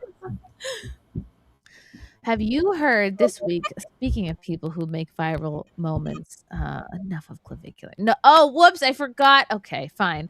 I know I said that I was not going to play any more clavicular clips, but this is the last one. It's a compilation of him getting rejected in Paris. And then we really will move on. A compilation of clavicular getting rejected in Paris. See, this is like your classic Parisian looking chick. I don't mean to bother you while you're working, but you're very pretty. I said I don't mean to bother you while you're working, but you're very pretty. Nachos with tequila shots. Yeah. What are you doing? Tonight? You look gay, sir. People. Oh, hey, ladies. I've seen 10 people hotter than you tonight, sir. Wow. I want to give you guys some roses. Hold on. Why do you somebody who looks like Wish.com Baron Trump? Or this is just a flower sale. Timu Trump. Timu Baron. Oh my God. While you're working, you're very pretty. Nachos with tequila shots. Yeah, thank you. What are you doing? What are you doing tonight? Game is gone. I hate when people. Oh, hey, ladies. What's up? Oh, no English? Wow. No interest. I want to give you guys some roses. It looks just like Anna. Wow, it's French Anna. We found her French doppelganger. It is Anna Zetstabos girl. Of course. You guys look very beautiful. Whoa. He can't, like, he says a compliment, but it's like, he says it like it's a chore. His compliments are like a diamond. Hey, if you want to roll with us, we're gonna head to one of the You want to clubs. roll with us? You want to like just walk behind us and like check your phone? Yeah, we got better plans than whatever you all had planned. Promise you that. What are your plans? Nah, you tag along. Like our plans were to go back to our apartments and watch videos of Clavicular. And find out. Listen, yeah, you just gotta look at us and trust us a little bit. What do Trust us. you think? Work on her If you want to take a leap of faith that will show you a good time, then She looks like I'm gonna end up in a ditch. Yeah, right. tag along. Whatever. We'll grab one of your numbers. If not, have a good rest of your night. Thank you. We have other friends coming. We'll see with them. All right. Well, Your loss. yeah, we'll let you guys take it. Your loss. They're just going about it wrong, and they sound like a bunch of used car salesmen. Like, oh, act now, or we're rescinding the offer. But I keep like digging up little like bubble memories of clips I've seen, but I remember I forget who he was talking to, but he was doing some interview with some guy, and they were talking about like, do you like, you know, is it important to you that the woman is also enjoying herself when you guys are hooking up? And he's like, nah, there's no ROI on that. And they're both just like, yo. He's like, yeah, that's 15 minutes. I could be like doing some other shit that makes me money. I don't care if she has a good time. And that's like, that literally just like exudes from every like, hey, like, you're really pretty, you know, you want like, I don't want to put too much effort in. There's no ROI on that. No ROI. For those of you who don't know what that means, it's return on investment. Like sociopathic narcissism. Yeah, like I said, he's Anna Nicole Smith of 2026. Okay, and then Timu Baron Trump is going to, I think, explain why they reacted this way. Have a good rest of your night. Thank you. We have other friends coming. We'll see with them. All right. Well, Your loss. yeah, we'll let you guys have a good day. Because French girls are different also, you know? Yeah, that's Hold on, wow, I did not expect that voice to be coming out of this person. He sounds like a black dude. then tag along. Whatever. We'll grab one of your numbers. If not, have a good rest of your night. Thank you. We have other friends coming. We'll see with them. All right. Well, Your loss. yeah, we'll let you guys have a good day. Because French girls are different also, you know? Yeah, that's the thing. Yeah, I'll tell you. In Miami, you go up, you say, "Hey, slut, you want to fuck?" And then it works. Yeah. Here it doesn't work like that. How does that work with clavicular? What did your mother? I mean, have you I was gonna ever say- last time you were in Miami? Hey, slut, do you want to F? Yeah. No, I mean like That's he's not never wrong. worked on me, even in my wild single days. Yeah, well, thank God you were never Miami slutty. Miami, that's for the gays, though, isn't it? I mean, so I have a very good friend who like was like really in. I'm not gonna dox him or anything, but like he is really in like the Miami scene. And that's exactly how he describes it to me. And like I've heard some fucking insane stories, and like the women there are really like, you know, like you think of the Trump like grab him by the pussy story, like they farm him in Miami. Wow, interesting. Yeah, but Like having you a good can't time. go to a slut, especially if you're a clav and be like, yeah, bitch, you want to fuck, like, and her be like, Wow. pretty, you know, like yourself. I said, how are you enjoying your night so far? It's okay, but Well, let's make it How you say boring? a little better than okay. Why don't you guys come with us? We'll take you to the club. It's going to be a lot more fun than whatever you have planned. Hey, where have we heard that before? I'm gonna say that's his line. How do you know? Well, you don't trust me? I don't know. I don't know you. Why would I trust you? You guys have a good time. Plus, it's nice to walk around with a pretty girl. I said, plus, it's nice to walk around with a pretty girl. Yeah, nice for who? I didn't drink enough. You didn't drink enough? Hey, how you doing? Nice to meet you. What's your You name? have very pretty eyes. I like that. How you doing? I just said when I walked in, I saw you. nice. You look cute. So what's your name, sir? Cloud. So man, that's Cloud? nice. You speak French, right? Yeah, that's what I'm known for, like live streaming. What's your name? Clap? Yeah. I'm just spectating. If you want to, wearing a gay fanny pack. He looks like he's LARPing as Aladdin. It's a European carryall.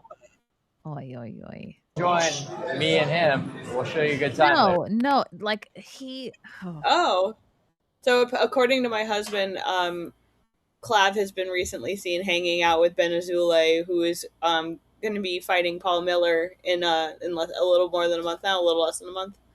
Oh, okay. So maybe he's practicing on Clav. He's his punching bag. I would that would be really funny if that's at all indicative of what the fight's going to be like. He's going to get fucking killed. It looks like Jeeves. This guy is, I think, hurting Clav's game. I'm hanging out with my friends right now. Hey, listen, I said later, if you want to come to the clubs, that's totally fine. If not, all good. Desperate. Boo. Take care. Take care. Yeah, she wasn't feeling us, sorry. Yeah. Really? Yikes. Really? No IOI? He's going to be like, no wonder I'm going to turn to dudes. They're much easier to pick up. Bro, whenever I walk by a girl and there's no IOI, I'm like, what the fuck, am I being trolled? Like, they must be a lesbian. You know what I'm saying? Like, yeah, right? Like, I can't handle not getting any street eye contact. Okay, I really am done now. No more clavicular. No mas. You know who I'm a big fan of this week is this girl, Sophie Cunningham. She is the pointer. Oh my gosh. I've never been this interested in the WNBA in my entire life. So and you never will be again. This woman, I've never had such a crush. She went viral this week for a 22-second silent pointing standoff with Dewana Bonner from the Phoenix Mercury during their game 5 days ago, June 22nd. It happened late in the fourth quarter. They got tangled up in a play. They had heated words and gestures from Bonner towards Clark. Cunningham stepped back in to back up her teammate. Instead of yelling back when Bonner got aggressive, she's black, by the way, if you couldn't tell already, if you didn't assume it, WNBA. She got aggressive and told her not to point, but Cunningham just stood there and pointed, completely stone-faced, just one finger while maintaining eye contact. She pointed for 22 seconds, and this woman completely freaked out. She chimped out hard. I saw that. Chimped out even harder. She had to be restrained. The refs and the staff got involved. Both players ended up picking up technical fouls. Cunningham later explained that she was petty on purpose. I think it's dumb, but it was pissing her off, and I couldn't help myself. Couldn't help myself. I can relate. I can relate to that level of petty. All right, let's watch this. Let's watch this clip. It's just iconic. This is that's from one of her later things. I want to watch the initial one.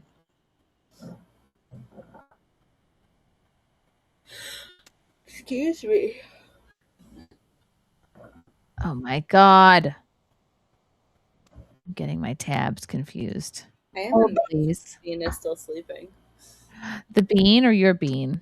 My bean is still sound asleep. I love that. Do you? Oh, that's what I wanted to ask you before. Did you sleep train any of them? Not like intentionally. I mean, like, Oh. yeah. It was just kind of like a natural progression of like, yeah. Eventually, they would get more comfortable and they'd spend more time in just their bassinet, and then from there, like, my son and my daughter share a room, and I think my third kid is probably going to join them now that she knows how to walk. Yeah, we'll see. Wow, that's awesome. Mhm. That's awesome. I gotta start putting the bean in his crib, but I don't know where to. I really don't know how to start because he's not in there at all for any reason. Like, he's like, haha, that's nice, Mama. We're gonna go sleep in your bed. Okay. I believe this is the original clip. Okay.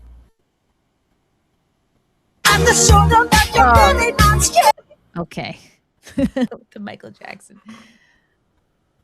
And then I'm sorry, I So just what, imagine, said, I'm like, "Don't point at her me"? arms are so long. Like, You know, they both have such long arms. Look at that. Look how long her arm looks.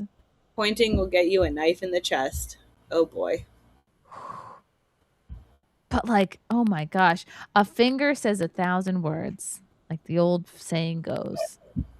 But it really, like, what all this is highlighting is that this freaking animal like doesn't like have any self-control. Like, all it takes is a point. A point. It takes is a don't point that at me. Fucking Shaquita ass. You would think, all right, that's probably the end of it. That's probably the last time she'll point. No. She kept on pointing. Good for her. Okay, let's see. That's the old clip. Really, like, this is a whole pointception. Okay. A poinsettia is probably her favorite flower. Oh my god, I would send her poinsettias. She then pointed on at her again later in the game after she made a free throw. There's another point. Amazing. There was another point.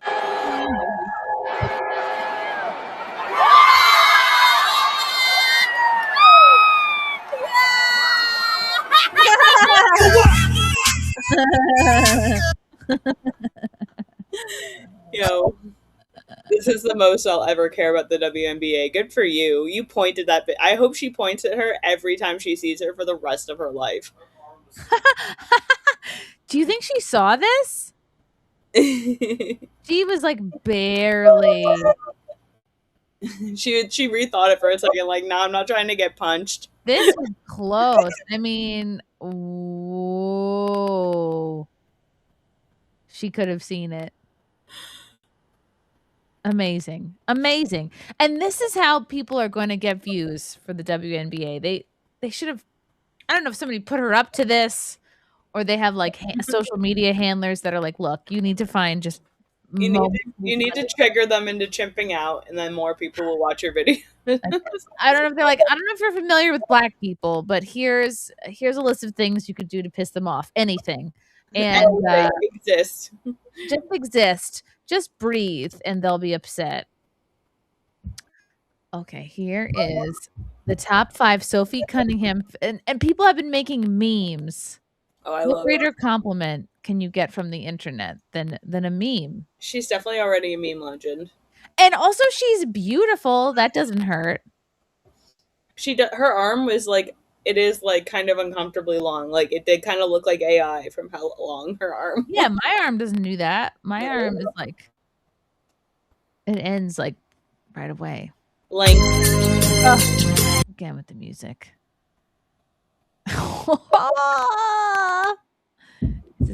Is it still playing? Okay, my wife riding shotgun when she sees brake lights a quarter mile ahead. Oh, like, like look. That's pretty good. Dads, when anyone touches the thermostat. That's really good. Oh, that's really good. I don't know about your husband, but Frank is very much obsessed with the thermostat. No, our thermostat's not accurate enough for it to matter. But he our likes house is like 130 years old.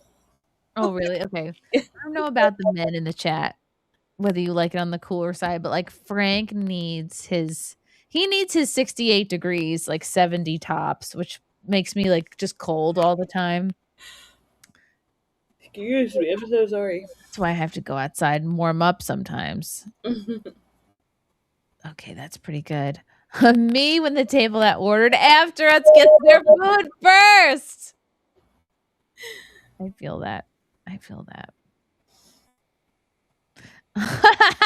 Toddlers to people with deformities in the grocery store.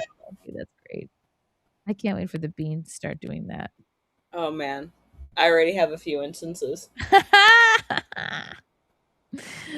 Oh well, seeing a DL flinch on a hard count. I have no idea what that means. Is this football speak? I have no idea. Let's ask Rock. What is an OL?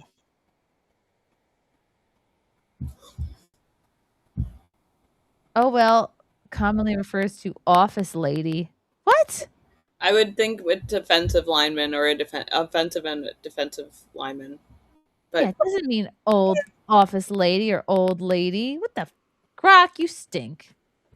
I'm ignoring you again. offensive line. Offensive line. Okay. Me when my wife says she doesn't know where our daughter got her attitude from. You. Okay, yeah, relatable. Teacher. Okay, who threw that? Teacher's pet.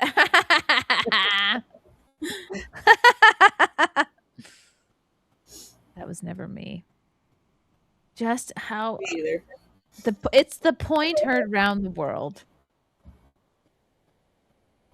I wonder if there's going to be more pointing. I hope so.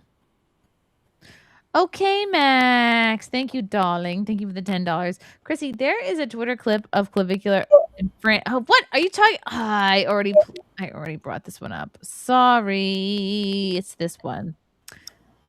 Chrissy, as a reaction meme, what would make you point at someone like that? Kim too. So, someone stealing your coffee, a waitress not refilling your drink. What would make Chrissy and Kim point? Very good question. Let me think. Okay, like yeah, like black people, like Black people doing almost anything. Black people existing, yeah, black people acting up in public, like doing anything stereotypical, like Jewish people being stereotypically Jewish, yeah, Faggot for pride, you know. yeah, like a gay dude doing like typical gay dude stuff, like anything that's like, okay, this is why you get made fun of, and that goes for anybody. But it's I'm an equal opportunity hater. Oh, sure. What else?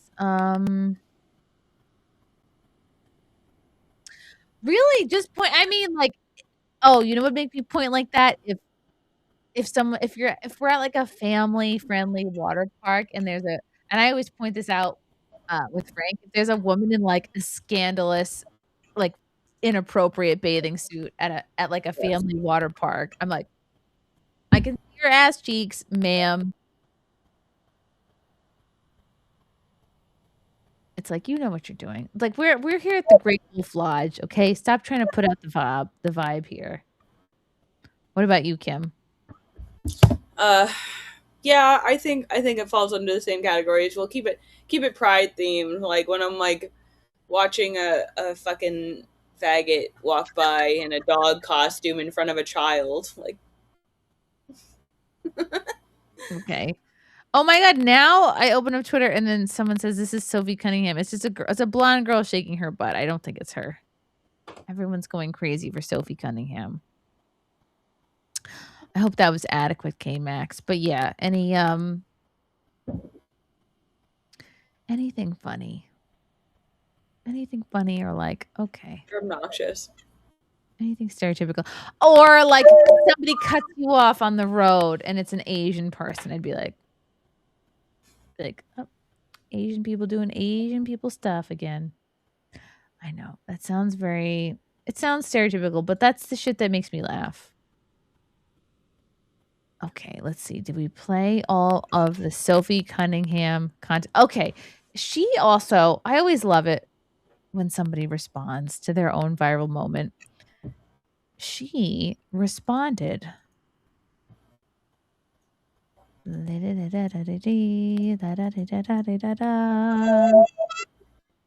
Let's find her response. I had it up a minute ago. Deedly deedly dee. Is this it? Is that it? Yes, here it is. Bum, bum, bum, ba-dum. Ooh, okay. Sophie Cunningham calls out WNBA Commissioner Kathy Engelbert, rips the league for not protecting her teammate Caitlin Clark, who also goes viral quite a bit. I think Black people also hate her. Yeah. That's the only thing I know about the WNBA right now is that like all of the women, women, Black people on the WNBA hate Caitlin Clark and keep like freaking attacking her.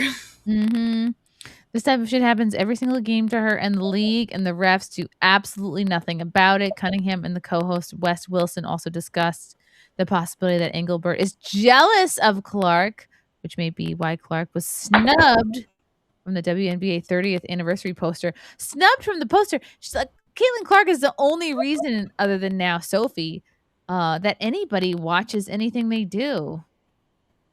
Well, so during real time last night, I did not see that happen. I don't, none of our team saw it happen because I promise you, sort of like punch / fist to the throat thing. that if we would have seen that happen, Weirdly, and we so out of nowhere. Why do this? And like so push her down too. So that's definitely that's aggravated assault. Whatever the equivalent of an overly aggressive handshake is for men. I don't, none of our team saw it happen because I promise you, if we would have seen that happen, we would have had her back. Unfortunately, this type of shit happens every single game to her, and the league and the refs do absolutely nothing about it. It's been a minute since you got fined on this podcast. I have, but then like you see the videos of like literally kneeing and cheap shotting C in the throat. Like if she did that to any of our teammates, we'd be pissed. But like they're definitely targeting her, and the league and the refs do nothing to protect her. I mean, let's get into this now. The poster that they dropped last night, like the 30-year commemorative. That's crazy why they'd leave her out of it. Thing, which that you're on it. That's cool. Why would you ever put me on it? Wait, where is she? Is that her in the front? No, wait. I can't tell. Oh, here. She's right here. Okay. Is it crazy? I think she looks a little bit like Alex Cooper. Am I being racist? Maybe. Thing to protect her. I mean, let's get into this now. The poster that they dropped last night, like the 30-year commemorative thing, which that you're on it. That's cool. Why would you ever put me on it? But people are up in arms that Caitlin's not on it. And then also watching her get kind of her ass kicked last night. I do see everyone being like, why does the league not protect this person? I don't want to get in beef with Kathy either, but it's like, it is like she's jealous of her, or like thinks that like because she's a bigger face than her, or like anyone the WNBA's had, that she like won't give her the platform. It's fucking so weird. It's so bizarre. It is a joke. It is a joke. It's like, imagine if they did that in any other sport. Like imagine like, we're like Caitlin's, I guess, the biggest name. Like I don't even watch the WNBA, but she's the only reason why I'm like, oh yes, the WNBA still exists. Like do that with any other sport, like an Aaron Judge. Oh, we'll I was literally gonna say Aaron Judge. Holy shit, that's so funny. Like he's the best. He's the reason why so many people watch. Oh, we'll just he's like a once in a generation player. Oh, let's just leave him off the promo poster. They would never do that. This is why Kathy in the WNBA is getting lit up on social media, because you are leaving out a generational, the best player to ever go through WNBA on this roster. Like, and like, honestly, if they were smart, they would market the shit out of some of us. Yep. They don't. Well, you're on. They here, don't. At least I should never. That should be Caitlin. That should be Kelsey Mitchell. That should be Aaliyah Boston. Like, why are we putting random players on there? I'm one of them. Do you know? Do you know she has beef with other big people who aren't on this, like Diana or Sue or like? I don't think Candace Parker's on here. Like, it is. This is like the only man I've ever seen talk about the WNBA. By the way, Bit strange. Yeah, There's like just Candace isn't even. I don't know, dude. I literally don't know. But what we do makes no sense. But I'm not kidding. Like, even the people they put on the commercials, like they could, if they're really trying to make money, they are going to put people out there that, first of all, people want to see, that people are going to bring attention to, and they just don't. They just don't. Like her. Like, she's pretty. People will watch her. I don't know what they think when all that happens. Oh boy. They're just, well, there's a reason why not more people are watching. Oh my gosh. Okay. But Sophie, if you're watching this, please don't ever stop pointing. It's my favorite thing. Please keep pointing. Okay, this is great. It does remind me of this moment here.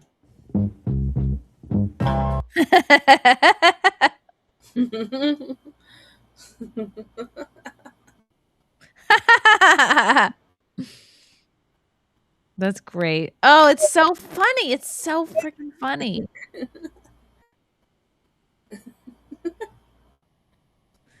I also saw another tweet like, oh, is Sophie Cunningham MAGA? What would make her even more hateable? Oh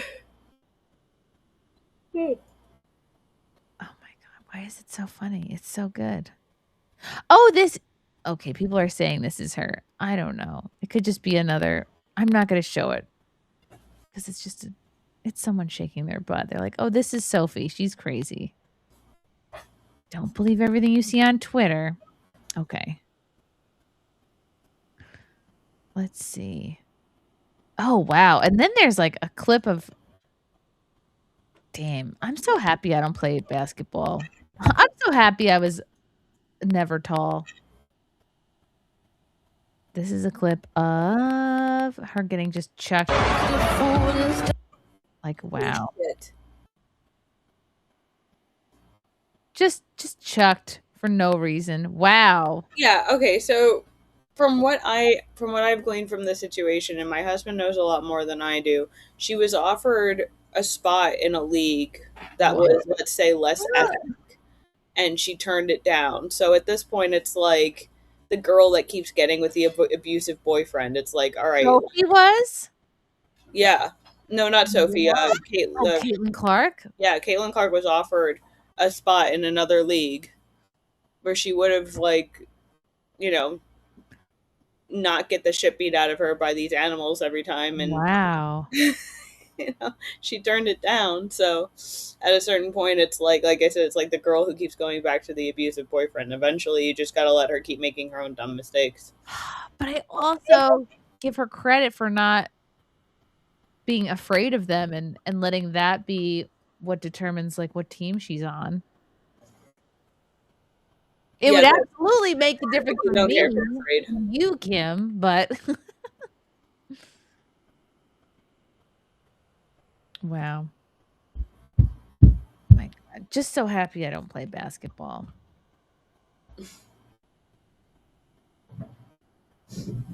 I would be afraid. I would be afraid to point, to be totally honest. Oh my God, this is great. Okay, I'm starting to get the vibes that Sophie Cunningham is a little racist. Who is saying this? I mean, if being on these teams would make you racist. Look at how these people behave.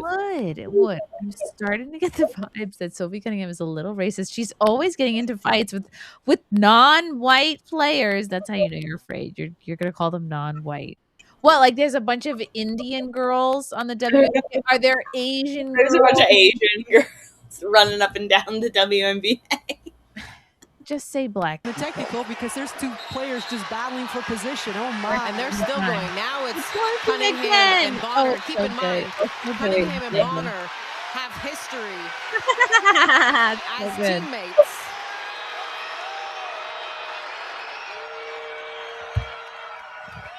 Even this guy's laughing.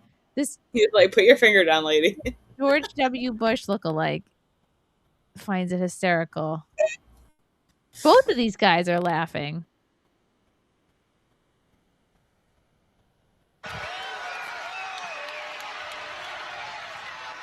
It's gotta be tough. I would say like I don't know, 70% of basketball is putting up with black people, and 30% is the sport. Yeah, I'm just like so not 17. interested. Year veteran that does not want to play on a team that has 5 wins in late June. That expected so much more. Don't you dare point at me. I'm gonna lose my shit. Racist bitch. Fuck you. Like when your baby's coming out and like the baby's crowning, you're like pointing to your doula, like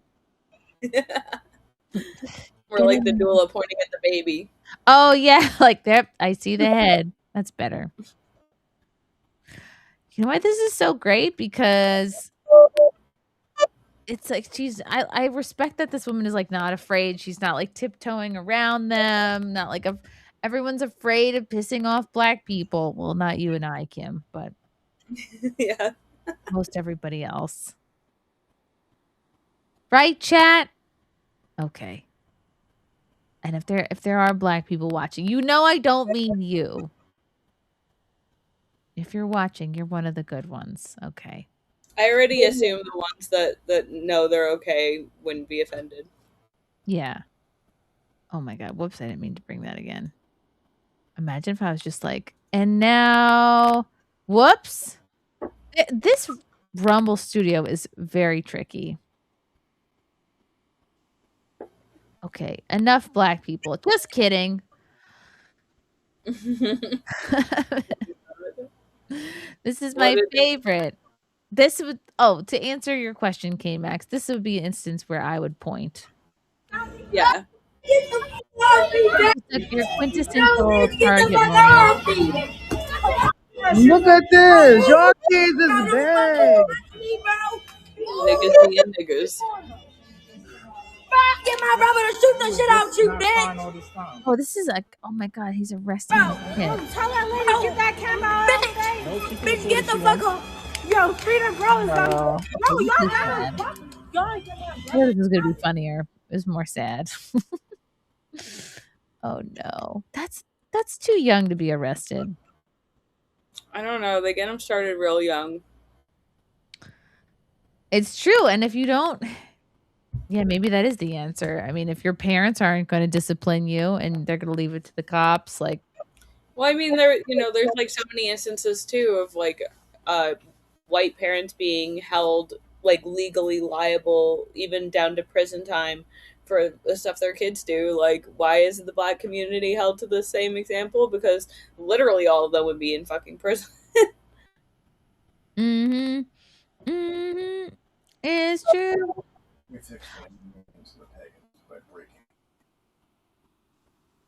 Did you see this article, Kim? Probably. It's not to keep talking about black people, but we can't stop. Oh, let's see. What did K-Max say here?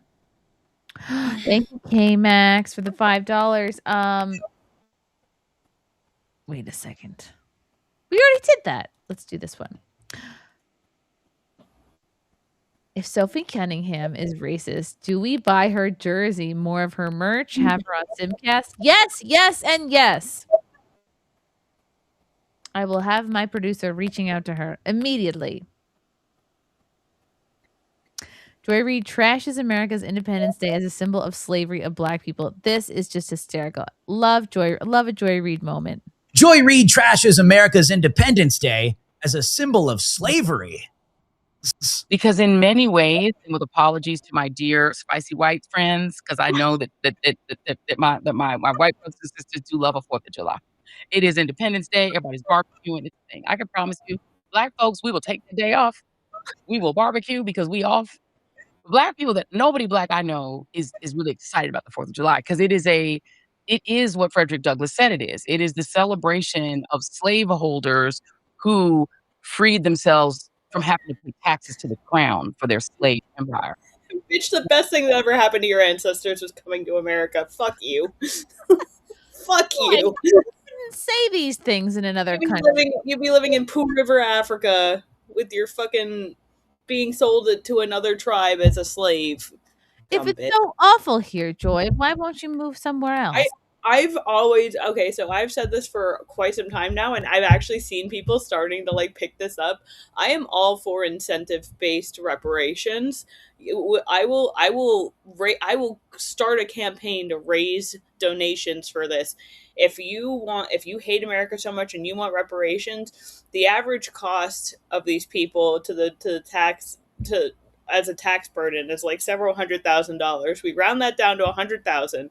You each get $100,000. You renounce your citizenship and you book a ticket to get the fuck out of here. And you show us proof of both of those things. And if you come back, we get to put you in fucking prison. How about that? We'll send you to Guantanamo, and you can go back to wherever the fuck you think is better. Because if we're so oppressive, like, please just leave. Well, every once in a while, you do hear a story of somebody like, "Oh, I did go back to Africa, and it fucking sucked. They don't have wheels. I had to come back." But you would think you'd think there would be government grants going to this sort of thing. Well, that's what, like I said, like the tax burden is so substantial at this point that I would just say, like, fuck it, like 3 generations in either direction. All of y'all pack your shit. We'll cut you a check. Get the fuck out. We're done. We're so done. The age of like the apologetic white is over. Tried.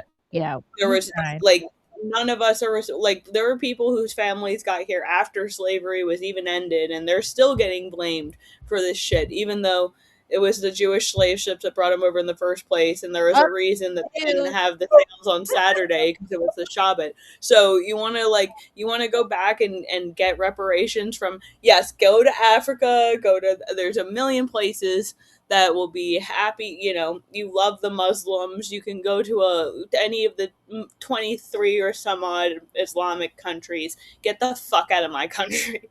Like, please. I mean it. Like, if enough people came to me and said, if you started raising funds, I would like renounce my citizenship, I would start that, and I would like put all sorts of effort into this campaign to get these people the fuck out of here. I'd give it a retweet. Okay, what else is she doing? Independence Day is not a symbol. Oh, wow, Drew, what do you do? Drew's doing something different with his hair, or maybe it's the mustache. He looks a little more swarthy than you. Of freedom from oppression. Independence Day. Are doing something together. So then what's your case? Oh, it's Don Lemon. Oh my God, he's so insufferable. He's still on the air. You're going to be interviewing, right? The governor, are you speaking with him, right? Yes. You guys are doing something together. So then what's your case for hope then? You know, I believe that when we feel powerless, we are powerless. And when we feel powerful, we are powerful. Wow. And she's hoping nobody listens past that. Thank God. I've never heard someone say so much to say nothing. This has been her the whole time for years. It's literally. It's just like buzzwords. And I believe we are powerful. And I believe, you know, Don, I really truly believe this. We each have light inside of us. And we need to know that is what inspires our She still hasn't said anything. hope as much as anything external. What'd you say, Kim? I said, what are you saying? Like, I really believe this, and I think we're powerful. I believe in power to ourselves.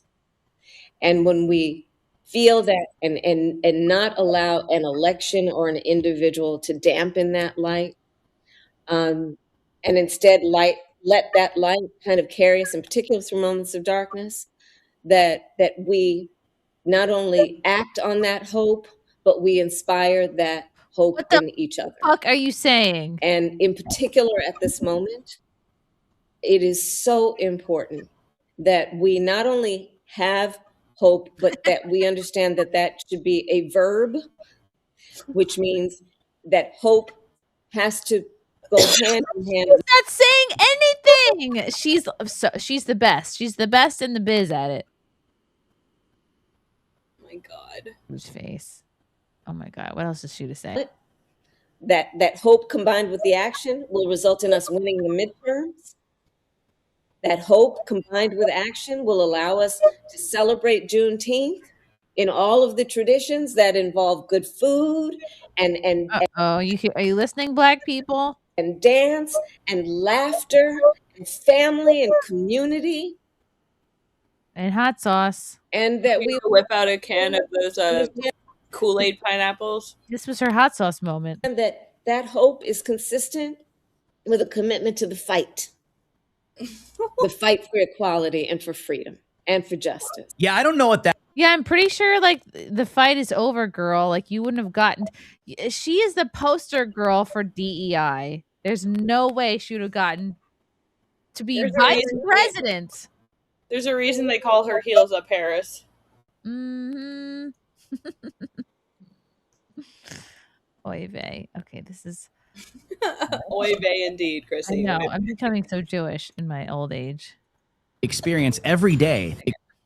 I'm spending too much time in upstate New York. Oh, I've been saying for quite some time, I think that we absolutely have to explore what we need to do because of the Supreme Court and what it has done to destroy so many of the elements of the Constitution that were designed to protect, in particular, the minority, those who are marginalized, including expansion of the Supreme Court. And yes, I absolutely believe that we should be exploring that. And the idea of 13, I agree. I get rid of the Electoral College too now. I don't know if that was from this show or a different show, but yeah, that's her bright idea. Ooh, owl. Oh, this is so sweet, Night Owl. I can't bring it up. I'm happier knowing you're on this earth, Chrissy. Oh my gosh, how sweet are you? Imagine Night Owl eventually kills me one day and it's like, well, we didn't see it coming. He left all these very sweet super chats. And at home right now, like, I would never. Yeah. What a deranged thing to say, Chrissy. Okay. Because there are 13 circuit courts, 13 justices. I think that we should be looking at statehood for Puerto Rico and D.C. Well, since we're there, what about the Electoral College? Oh, here we go. I think we need to look at that too. Yes. Yes, I do. I think that there is some real shaking up that we have to do of the rules and the structure.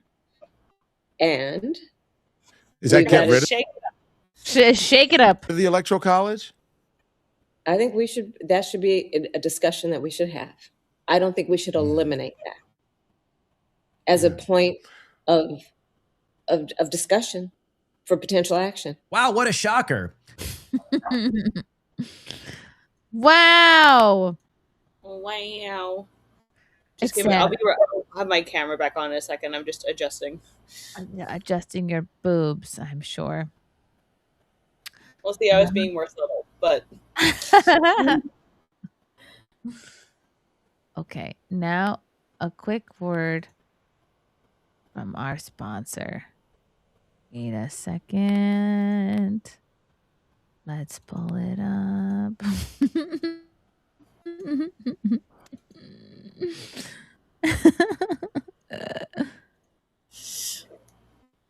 Can I spell and cheat for it?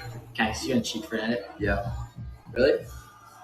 I have to spell and cheat already. Ready? Yeah, I already did it. Should I do it? Yeah, we want. Ah! He's fag maxing.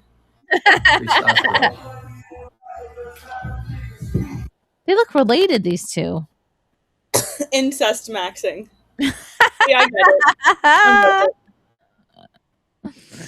Oh shit. Oh my god.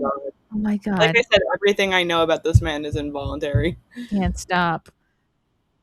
He gets confronted by a French woman who tells him he's disrespectful towards women and should leave their country. Yes. The nightclub there is the best. You are The aria. You are not welcome in France. You are fucking Nazi. You are fucking masculinist. Or you are not welcome here. It's no. Like. I hope you have a really good night. You said like something like What the fuck? I hope you have a really good night, miss.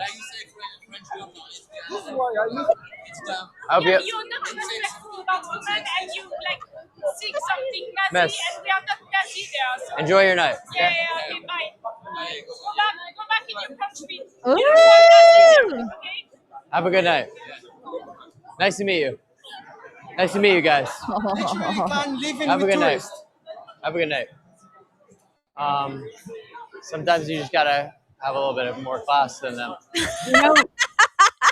You know, his misogyny is the part of him that bothers me the least. So That's so true. And why does even his French tour guide look like Andrew Tate?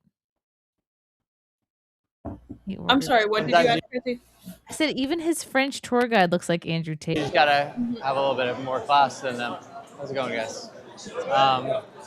Yeah, if you just class max on them, it's better. Class max. Have you ever heard of the experiment called the Mouse Utopia? No. Okay, so there was essentially this experiment wherein they took like a little civilization of mice and they gave them everything that they would possibly need in order to like eat and exist, and it was they did a whole study to watch what happened with like the individual groups of mice and how they like kind of clicked off, and there was this whole group that basically dedicated itself to like looking good, like grooming constantly. The mice? Yeah, Mice? and they were referred to as the beautiful. Micing? Tim is coming in here. I'm sure he has more to elaborate if you want to. Yes, why don't you do? Elaborate, Tim, on the looks micing. Microcosm for the Mouse Utopia was a microcosm for what we're witnessing now in modern society. Homosexuality went rampant, cannibalism, tribalism, and the Beautiful Ones was a response where they would ideally be fine to breed, but instead of being interested in breeding, they became hyper obsessed with grooming, and they avoided social conflict, and the other males didn't see them as males, so they were never challenged in their own right until they like ate from the wrong bowl. So they just kind of existed on their own, constantly in a bizarre social pattern until basically they died. sleeping and grooming themselves. Wow, being unemployed. Yes. That's They call them Sigma males online. It's like this weird, like meats, like just this weird. It's like it's a new form of retard, like some kind of social retard. And they justify it with their own in-group by stating that they're somehow cued into some new matrix-breaking formula to view reality, but all they're doing is escaping reality. You're right. And it's just they're opting out. If you replaced their vanity with heroin, it's the same lifestyle. How astute, Kim. This is why we let your husband talk. He's one of the few men that we let on the program. Wow. And that's so interesting, the point about like the other males weren't challenging them. Like they just weren't. Because it wasn't worth it. I mean, like it's not even worth the confrontation. They're not actually a threat. Because they're not a threat. They're not actually men. They don't want to, or they weren't really males in the sense that they didn't want to breed. So like they don't represent a threat genetically. So and what's the point of the confrontation, right? For ladies. Mm-hmm. Were the mice? It's very interesting when you look at that and like correlate that to the kind of like microcosmic societies. Yeah, that we have. infanticide went through the roof too. There's like abortion rates now. Was there any like record of the mice mogging or like book smacking or getting plastic surgery? I can reread the book. Mice mogging. Yeah. Smashing their skulls. Just like hitting their little faces against the glass. Like they're too little to pick up the hammer, but they're smashing their faces into the hammer. I know that mice did that when you gave them meth, and I know Clav does meth, but I don't know if those two are correlated or not. Oh yes, I've heard of that book of Mice and Meth. Wow. That's fascinating. See that, like, right, and the point of that study is what, like, this is what happens when you have basically too much time on your hands, or all your needs are met, and like life is too easy. You start malfunctioning, or you get distracted off of the basics and the whole point of it all, like your purpose. That's fascinating. So what do we do to get back on track? I mean, we can't take away social media. That's not going to happen. No, I mean, like, You have to my husband's the one who said this too. But what Elon Musk should have done is bought Twitter and turned it off. Oh! But then Alex Jones would have never gotten his account back. Oh no! Ready Player One, they turned the Oasis off on Thursdays. I was just gonna say, do you know the movie Ready Player One? Even in that movie, they turned it off on Sundays. Wow, that's right. Wouldn't that be cool? Yeah, it would be really cool one day a week. Just turn social media off for one day a week. But they would, but they've turned. Do you remember when when you used to scroll on Instagram, you would get to the end of your feed and they'd be like, "That's all for now." Yes, there actually was an end of your feed. There was an end of the feed. It wasn't like you had to come back later. Like, oh, I reached the end. Now they're like, oh no, keep you on 24 hours a day. I really like the idea of being off one day a week, but it would be like, if you look at Italian restaurants, they're usually off on Mondays, but then who does well? The restaurants that are then open on Mondays. Mm-hmm. So I think the apps would just like take turns. So like, we can only watch sports on Wednesdays. No Twitter. Oh, push-ups. How are you, push-ups? Thanks for the $10. This dono is yellow, but you can play the red one. I like that song better. Gosh, do I even have that on this soundboard? Let's see. I have this sound effect for you, push-ups.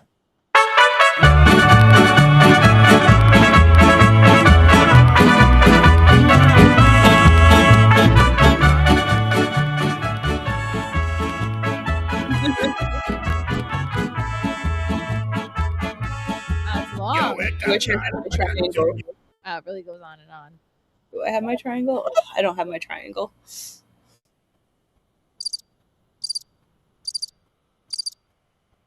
Just sing it. I wonder how long it would go on for if I let it. Have you ever been to an estate sale, Kim? This has been something that's been like truly burning me up for a few days.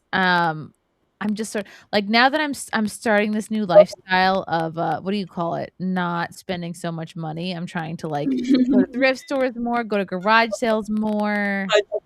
Right.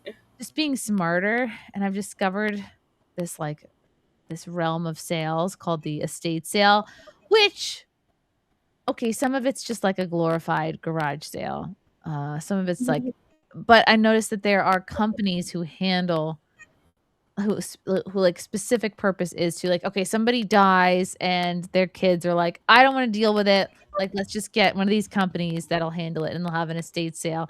And what happens is like, they just leave all the junk in the house, and then you can go into the house. It's not like they're trotting it all out into the yard. You can just go into the house and all the different rooms and look at all the stuff. And I went to this one estate sale thinking like, oh, it's going to be all bougie and stuff I can't afford and like, you know, fine art. And I go in and this place is like, oh my God, it's filthy. It's just junky. You know what I mean? Like surfaces are sticky. Like everything in the kitchen is sticky, that kind of a thing. And there's just like, you think, oh, wow. Then there's baskets. So I wanted to buy like this old German beer stein. And they had like these buckets of what are they called? Tinker toys, which are like retro, vintage, whatever. They had like 2 of these big like tubs of Tinker toys, this German mug. And I was like, how much for all of this? And the guy was like, $15. And then I just took a basket. I was like, because I'm always trying to haggle. Frank is like, just haggle. Just ask them for a little bit less than whatever price they give you. So instead of asking for less, which I have a hard time doing, I just added one more thing to my pile, and I said, "Hey, how about if I add this little basket and we do that for 15?" Thinking he would say yes because it was a fucking basket, like a nice, not a quite an Easter basket, like a little bit more like sturdy, a basket that you could bang around a little bit. And he gave me, first of all, this guy was so cunty. He was obviously gay. He had a designer purse like under the table. He said, and I tried to make some, I should have started with this. I tried to make cool, like cordial small talk with him. I was like, wow, how'd you get into this? Like, did you price everything in here? I'm like, how do you know what prices to put on everything? Because like there was like a $1,200 like piece of art in this house. And I'm like, where the fuck did that come? And I'm like, how do you know how much to price things? And he goes, I've been doing this for 20 years. And I was like, well, fuck me then. Like, I'm just trying to get into like, how did you get into this? Did you go to school for this? Like, give me a little, like, we're all here at the same place. Like, we both know that you are babysitting a glorified garage sale. And that's what I can't stand is when people try to act like they're better than they are. Like, we're both here, sir. I'm like, I'm trying to throw this basket on for free. And then and he was making my way into this basket. He was not into, because I'm like, this would be a perfect basket to put snacks in for the green room for guests. And he just was like, no, sorry, I can't do that. I just think that's a little light. He's like, I just don't think. And he wouldn't budge at all. And I really wanted this German Bierstein thing, but I was and I really wanted the Tinker Toys, but I was so turned off by this gay. And I know during Pride Month, I walked out of there. I was like, fuck this guy. I'm like, I think I'm at the point in my life where like somebody's attitude could turn me off buying something, which says a lot for me, somebody who likes to buy things. So, and I'm thinking, all right, this is how these estate sale cunts are. Like they have plus they think they're better than they are. Mm-hmm. I've now been to like 2 more estate sales, and they're not all like that. Because I asked them, I was like, do you know this fucking gay guy from this estate sale company? And they're like, no. I'm like, what? You don't all know each other? You're not. They're like, no, we don't know him. I was like, okay, are you guys like against haggling? Are you anti somebody offering you a lower price? They're like, no, we do that all the time. So it was just, thank God it was just this one guy. This old gay. He wasn't even that old. He was like maybe 30s. Oh, what the fuck, Chrissie? No, he wasn't like an old queen. He was like a new queen. He was 30s, 40s tops, but like upset to be there, like we all were. We all wanted this to be better. So you just got to have a good attitude. Then I went to a different estate sale and I totally made up for it because it was crazy. This person advertised. This person had dozens and dozens of German Biersteins. I ended up getting 2, and Frank was like, I can't believe you only got 2. Like, you're German, Chrissie. And like, I always talk about how my dad like didn't leave me behind like any German artifacts, nor really did my mom. But he's like, his side is more German than my mom is Norwegian. Like my grandma's from Norway, whereas my dad is like off the boat. So that's always bothered me. So now in my adult years, I'm trying to collect other people's German artifacts. Just gonna fill the house with them, and then when I die, I'll just be like, just tell everyone they were mine, and they're from the old country. Anyway, I found this awesome high chair. It was like a really well-made like wooden high chair, because like back in the day, they didn't make plastic anything. Everything was wood. Everything was like real furniture. And I was so happy to get it because like the Bean absolutely loves this thing. I wish I could show a picture. It's like it's from the Phoenix Chair Company. It's definitely vintage. It would not like I'm going to sell it, but I was looking it up. Like it could go for $100+. Honestly, that's one of the side hustles I've been like trying to like figure out if I want to get into, and I think I am going to do it. Is like a furniture flipping from like sales. Yeah, furniture flipper. This guy, he had in his basement like so many chairs, and then there was another There was another thing that I did not buy because it looked like a torture device. It was a same thing, Phoenix Chair Company, vintage high chair / stroller. It was like a high chair that you could collapse onto the floor, like it lowered all the way onto the floor, I guess, so that like the baby could climb into it, and then it rose up. And so it's like a old school vintage high chair, but with wheels that you can push around. But it looked insane. It really did look like a Sounds awesome. device. And then I got back home and I looked it up, and it was sure enough like goes for $500+. So I'm like, I should have Oh just my gotten god, it. yeah, no, even just like a light like sanding and a nice new stain, and you could have sold that for money.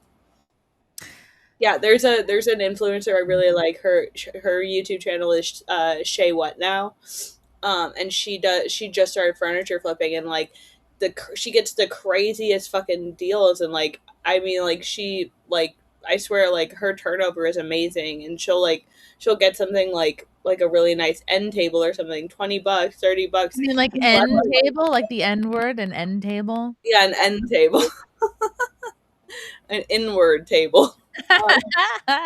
But no, like she had like a vanity that she got for like $25 and sold for $500. It was like all she did was like sand and paint it, and I was like, girl, like I need to like get on this hustle. This is like the way right now. Yeah, especially if you don't mind sanding and painting. Oh, I love that. I'm like, I could do that all day. I love that. I also bought a tiny vintage like toy piano, but it actually like works. It's like bink bink bink, like everything's like that's so cute. It's not that it sounds out of tune, it just sounds like a cartoon toy piano. We have something similar to that, like a tiny little pink thing. And it's adorable, and it's like all wood. And I'm looking it up if I wanted to sell it. But I'm like, I'm not gonna sell it. I've got this for the bean. Yeah, well, at least not yet. Maybe when he's a little older, you can refurbish it a little and sell it. Yeah, I could totally sand it, polish it, because these things, like, they made things to last back in the day. Yes, they did. I'm just I'm so fascinated. I just like old stuff. I like me and Frank both, like, we watch a lot of videos of like home makeovers, and like there's this one guy, I forget his name, but he'll talk about like why like you'll see a house, maybe it's like not quite a McMansion, but it's like on the surface like a bougie looking house, and he'll actually like break apart and criticize like why it's actually shitty, like architecturally or design wise or whatever. And like we just both hate the look of like an overly modern home. Like you don't want your home to feel like a dentist waiting room, or you know, like you're at a corporate like office, like cafeteria or something. Yep. I don't know. I'm just like, I like wood. I like old. I like a cabin. I like antlers on the wall. Oh, I love that. This makes me sound like a lesbian, but I don't know. Who's with me, chat? Anybody? Okay. Oh, I wanted to talk about this. So, Kim, were you hearing about how the MLB was getting in trouble? Well, first of all, the MLB was making them wear gay hats, pride hats.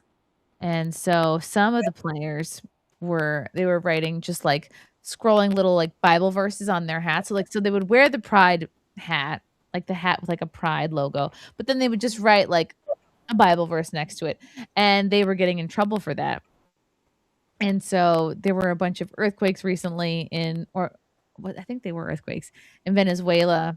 And so the MLB players were putting SOS or like, you know, something like we're in this together. You know, they were showing their support for the victims of this Venezuela earthquake. And so that's fine. So here's my tweet. MLB players can put well wishes for Venezuela on their caps, but if they put a Bible verse on their caps, they get a warning. WTF is wrong with you? Apparently it wasn't just any Bible verse. What was it particularly? It was Genesis 9:12 through 16, the God's covenant with Noah about the rainbow, saying that he will no longer interfere directly with mankind, and the rainbow. So that specifically is what the faggots took the rainbow as a symbol, but it was actually a covenant between God and man, not God and aberrations. So it's like It's that makes it so much spicier. It's a slap in the face, and they're saying we're tired of it. Yep. You can't take our religious symbols and pretend it's about butt fucking. It was a covenant between God and man, and you're blaspheming, and you think it's funny, and we don't think it's funny. That's so interesting because it was after the flood, and God was like, "I'm not going to flood you anymore. Enjoy this I'm not rainbow." going to interfere at all anymore. Basically, the rainbow was God's pact. Every aspect of gay pride is offensive deliberately. Harvey Milk was a pedophile, but they named a battleship after him. Like, they do this to laugh at you. But it's all deliberately nefarious. It's never about equality or let us get married. It's about let me touch your fucking kids and make you wear this hat. Yep. It's true. Yeah, all the footage, which I can't play, nor would I if I wanted to. But like, why? What's the point? Like, they're all disgusting fetishists. They're just like, oh, let me cover my body in some sort of fishnet stocking with my junk hanging out. It's always ill-formed. Like, nobody's out there naked with a great body and like a great package. They're all odd looking. And they just be like naked in front of kids and families. And it's like this, it's like this sick like expositionist part of it. I don't know. Just sort of round them up. Any sentence that starts with round them up usually doesn't end well, but I don't know. Yeah, I'm over being PC about it. Yeah. No, that's what makes you... For whoever says they will actually put a stop to this shit, I don't care what other policies they have. If you fix this country, you have got my vote. I don't care what other policies you have. I do not care. I'm like... Do whatever you want, nuke whoever you want, fix this shit. Mm-hmm. So that's my politics. I don't care what party you are. I don't give a shit. Just fix get the scum off the streets. Get it off the street. My couch is on fire, so put it out. Yeah, and I don't want to talk about how the fire started. Just fucking put it out and get the burned couch out of the house. Right. So it's just like you just can't walk around with your dick out anymore. Like, could we do that? Yeah, if we catch you doing that, we get to round you up and hang you in the public square. No trial. But it's like, but love is love. I need to have my dick out. Yeah, that's why you gotta go. Yeah, do that in the privacy of your own home. Let that motivate you to be a homeowner. That you could then wear all the fishnets you want. You could dunk your balls in a bird bath. Families need homes. Just let them all live on an island somewhere. That's a good point. They can have Manhattan. Yeah. And yes. That's what Manhattan is for. Yeah, exactly. Just let the degenerates take over. We'll build a giant wall, and then they can just kill each other. Yeah, Mom Dommy can like let them go around on a free bus. At the free grocery store. Free grocery store. Manhattan sounds like a game maneuver. Like I'm Manhattan. You can't spell Manhattan without man. Manhattan. Okay, Chad is saying you're what's up, good night, mister. They I don't know. I don't think they would do that though. I mean, what do you think? What do you think after Trump? You think this country is going to go towards somebody a little bit more safe? I would hope they go harder. I wish Trump was the evil fascist that they all claim he is. I feel like there's a lot more people who do feel like me who wish that there was somebody who was a little more actually hardball in the White House. It's true because isn't Trump pro-choice basically? Yeah, I mean he's like an early '90s Democrat is a modern somewhat right winger. You know, that's the Overton window has moved so far that they made old school Democrats Republicans. Yeah. Wow.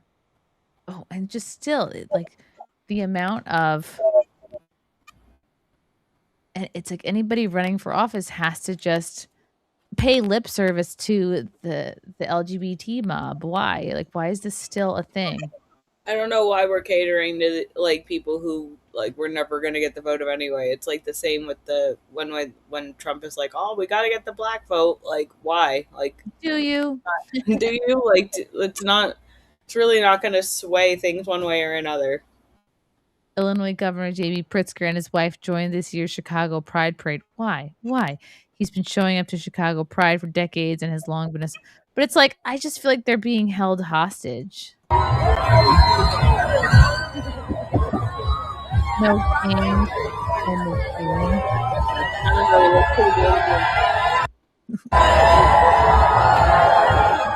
The least gay looking man. Would it kill you to wear salmon?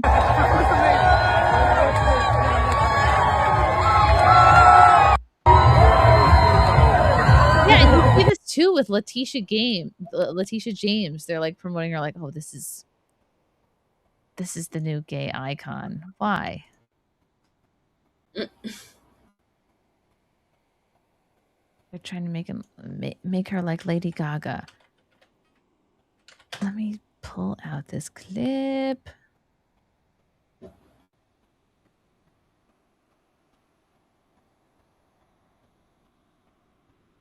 Oh.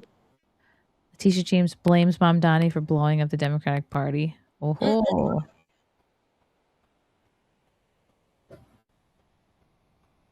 Okay, I'm going to play this. This looks interesting.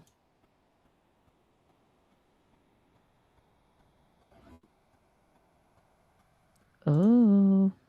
Some of the candidates that he has supported, Mamdani, are individuals who do not understand the politics of New York City, the cultural differences from district to district, who have not been part of the history and the struggle. All of us are a little frustrated with the Democratic Party, but you don't blow it up. I have news for you. They just did. And you did nothing about it. Neither did Hakeem Jeffries, Nancy Pelosi. You could spin it whatever you want. I think some of the candidates that he has supported, Mamdani, are... The Dems seem like they're just all over the place and lost. I don't know. I don't think they have a great shot at the midterms.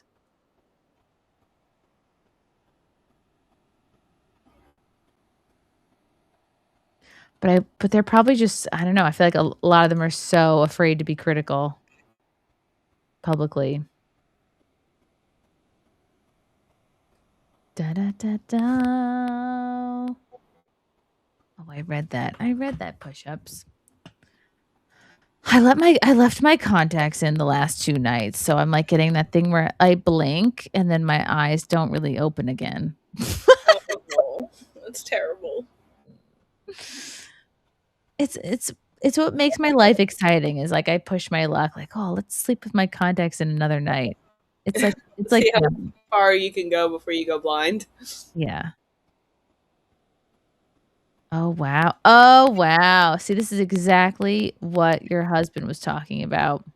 Seattle Pride, God will not be mocked. Fair enough. It's a direct affront to religion. Oh, like doing anal with no lube is somehow comparable to what Jesus Christ went through. Okay.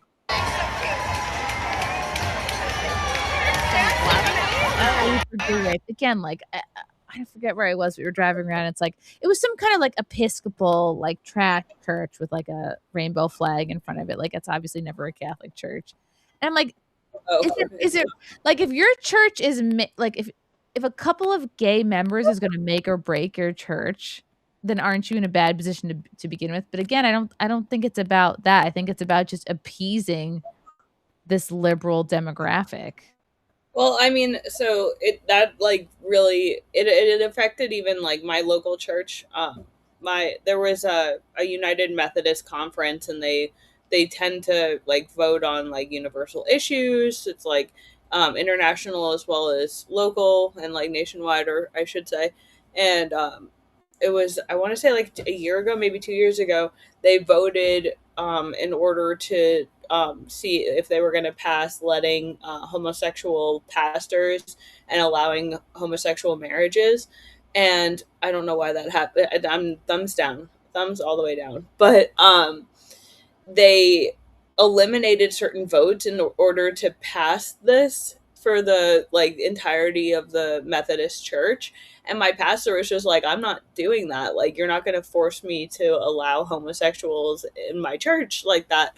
And that very much is like the wing liberal agenda, and that has infiltrated into many other denominations, not just Methodist. And it is very much an attempt to weaken the church from the inside. Do you think, is it that, or is it just like the people in charge are getting weaker themselves? They're like, oh, well, we have to compromise. We're too It's strict. definitely a combination of the two. I wish more pastors were like mine, and he basically he was like, all right, well, I'm leaving, and he like retired on the spot, and like he still preaches in other churches, but like he completely gave up that one church. And he didn't ask me to leave, he didn't even have to, but he explained to me what happened, and I was like, well, I'm leaving with you, man, like we're out. Yeah. I mean, if anybody's gonna gatekeep, right, you would think it would be the priests.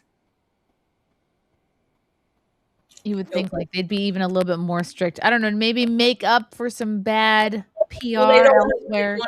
don't want to get like labeled, you know what I mean? That's like the big thing. You don't want to be a homophobe. You don't want your church to be labeled like a hate church. Yeah, which is nonsense. It's like, we can't talk about why Islam is a religion of hate, but like, a pastor holding firm to not wanting a homosexual pastor in his church is like the end all be all. It's just like such sanctimonious bullshit. Unless it's like rainbow flags, like, yes, come in, join, and then like, haha, just kidding, we're gonna convert you. Or trans your kid. Ay, ay, ay. Oh my god, it's sad. I would play these clips, but it's like it seems like even worse in the Toronto Pride Parade. It's just, of course, naked again, horrible body after horrible body, drunk, sloppy, like just disgusting. Okay, this is funny. This is Nancy Pelosi. She's still out there, guys. She's still doing stuff. You've probably wondered how Nancy Pelosi has celebrated Pride Month. I think she's been drinking.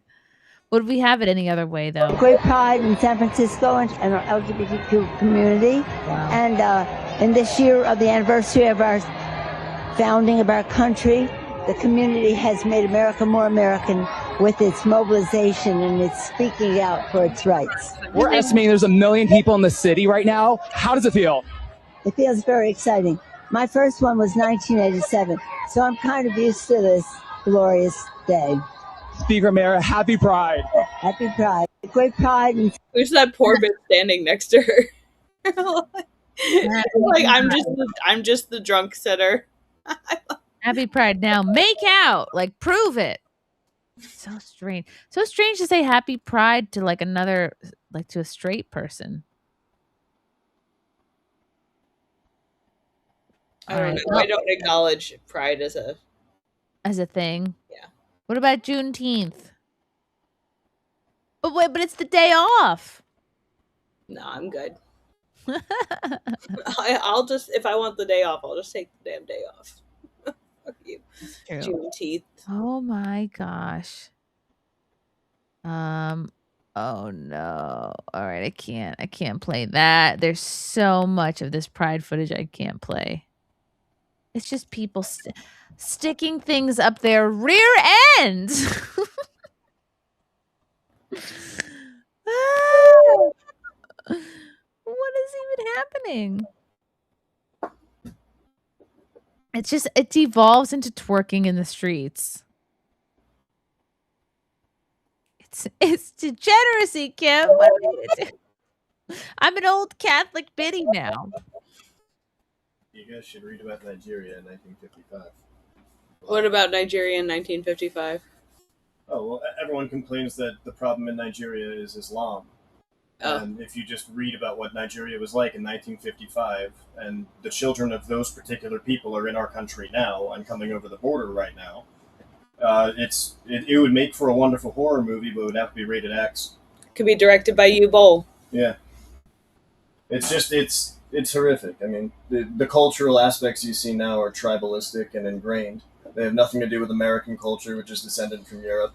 In fact, they flagrantly hate American culture because they've been primed to associate it with racial abuse. There's nothing you can do to convince them. It's nothing logical to it. It's racial animus primed in every direction by violence and predatory capitalism, using them to spend the very little money they make on crap they don't need, like plastic sneakers that match their hats and shit. It's silly. It's disgusting. And it's really unfortunate because they're stuck there and they're never going to get out. Because if you tell them that being like the culture of whiteness would save them and the culture of blackness is the problem, if you tell them that, they just would become hostile. They wouldn't understand. It's like when your baby has something it shouldn't have and you take it away and it gets mad at you. Yep. Oh my gosh. Yeah, the bean had a full meltdown today because one of his favorite activities is the squirt bottle, and like you have to like squirt down the tortoise's cage every day to like. I'm like, all right, Frankie, you got to squirt Iggy's cage, and then he was squirting the outside of the cage. I'm like, no, you gotta squirt like the inside, and then he just wants to squirt everything in the house, like electronics, and then I was like, all right. Can he squirt that with water? Okay, fine. But finally, it ran out, and I tried to take it away from him, and he absolutely lost his shit. He's like, spray bottle. It's cute. I'm like, oh, why did I spend money on all these toys when you're just happy with a spray bottle? And like so happy with an empty container of bath bubbles. And his other favorite. Yeah, my daughter's first favorite toy was just a box of tea. He loves to just like go up to the bird bath and like shake it. And I'm like, no, you're splashing yourself with bird poop water. Like, please stop touching it. And then I'll try to race him to it so I can like hose it down and clean it out first. And I'm like, all right, fill it up. Like, and he also loves the hose. He loves the hose so much. That's funny. And I'm like, all right, go squirt the plants, go fill up the bird bath. And then I'll just fill it up and then dump it out. It's so cute though. And now here's how I am truly turning into my father, because like I am now in a war with like the local neighborhood squirrel. So for like, I started putting out these new bird feeders and I'm like, okay, this is cool. Like there's no, and even this one bird feeder came with what's called a squirrel baffle, which is basically like a skirt that goes around the pole. And this baffle didn't baffle shit. Like this squirrel rode up a couple days ago. He jumped, just cleared it, jumped out like up and around it, and was just like hanging on, like this asshole squirrel just hanging onto the bird feeder. Like no matter how I configure it, he can still jump up there. And then I eventually took this one bird feeder and just like hung it up against the house. And guess what? He figured out a way to get up there too. So I don't want to get to a point where I'm like greasing everything up, because that's what my dad would do. He would grease the poles of the bird feeder and then he'd watch on the porch and laugh. You need to get a little BB gun and you need to camp out by the bird feeder. And I love squirrels. Like I really like me and Frank's first apartment. Like we had a bird feeder that eventually like you just stuck it to the window, and it eventually just became a squirrel feeder because he would just sit his fat ass in there and eat everything. And like I'd bang on the window and he wouldn't move. So eventually I just like resigned myself to it. But it's like, I don't know, it's different this time because this is not like an apartment window. And he is truly ruining it for everybody else. They said you gotta get yourself a little BB gun. Just I'm not gonna shoot these because it's like, okay, he's just a squirrel trying to get a nut. I don't know. And sorry, chat, if this is not the conversation you came here for. This is just what's on my mind because I don't know what you came here for tonight. It's part of my daily life now. Okay, we did a little clavicular, a little pride, a little bit like, but you know what? My life is the bean now. It's his day to day, his interests, which include the backyard birds. So we have a bird chart in the porch. You haven't really crossed over into Boomer until you've like installed the little camera. You know what I'm talking about? Like, oh, I've been getting ads for that, targeted ads for like, check the birds on your phone. See what birds are at the bird feeder. Just open this app up, or you know, like, I guess that's how you can check from it, like from your job. If you can't just run out to your like a nanny cam for your fucking bird feeder. Like, up, Cardinal's back again. That actually sounds. That damn squirrel. So I'm gonna be looking for more ways to let me know your best tips and tricks on thwarting squirrels. That's what I'm concerned with now. Yes. We're doing it. Guys. Kim, thank you so much for coming on. In your you just had a baby 5 minutes ago. He's beautiful. You look great. Thank you. I'm just so impressed with you in every way. I was happy to hang out, and I like I said, I guess Paul just got the message and was like, I'm gonna sleep. I'm gonna be up all day, but I'm gonna sleep when you need me to. So shout out to baby Paul for doing it, for just sleeping at the right time so Kim can be here. Tell the good people, you're still, again, you just had a baby. So but you're getting back out there. You're doing things. Where can people find you? You could find all of my updates on X. I've been following my good friend Rich Pinkowski. Had a unfortunate mishap today at the Fort Worth Pride. Basically the cops don't understand what the First Amendment is and don't understand that you're allowed to be on public property even if they're I should show this. Okay, you did send this to me. This was great. Okay, I have to show this. Yeah, no, it's just such a ridiculous situation, but Rich is such a great guy and the Warriors for Christ are amazing. So I'm going to have him on my show on Tuesday. His court case he's in the midst of a court case with some muzzies because he offended them by eating bacon in front of them. Basically, it's a whole thing. But he's going to come up. Yeah, well, oh, this is it right here. Rich Pinkowski, exclusive reporting from Fort Worth, Texas Pride event. These officers today aren't being properly trained in the First Amendment. Police in America can't seem to separate their feelings from their job. America is turning into the UK. If we don't fight for our rights, we will lose them. Where are all the Christians and conservatives? Over 350,000 Republicans were made aware of their Pride event in Fort Worth, and not one showed up to stand against it. Yikes. Okay, so this is a clip where what Rich is talking to the policeman about these people naked in front of children. He's like, there's nothing you can do about it.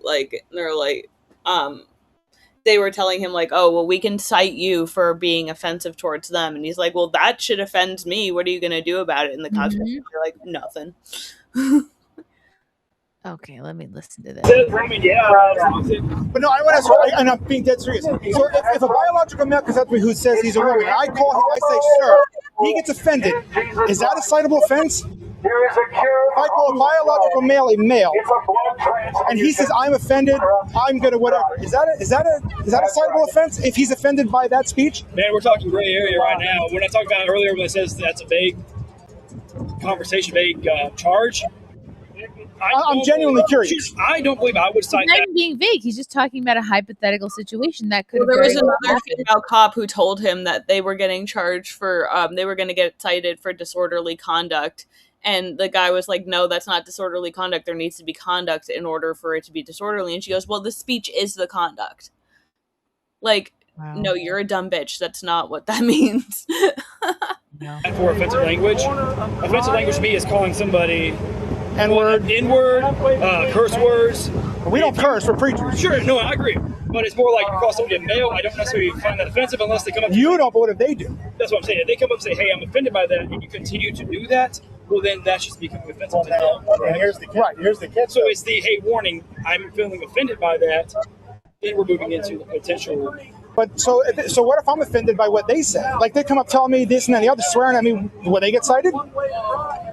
Are you offended by it? I'm offended by all of this. What's good for the goose is good for the gander. I'm offended by seeing half-naked men run around with children. I am deeply offended by that. Chris, unfortunately, there's not much on our side to do anything about it.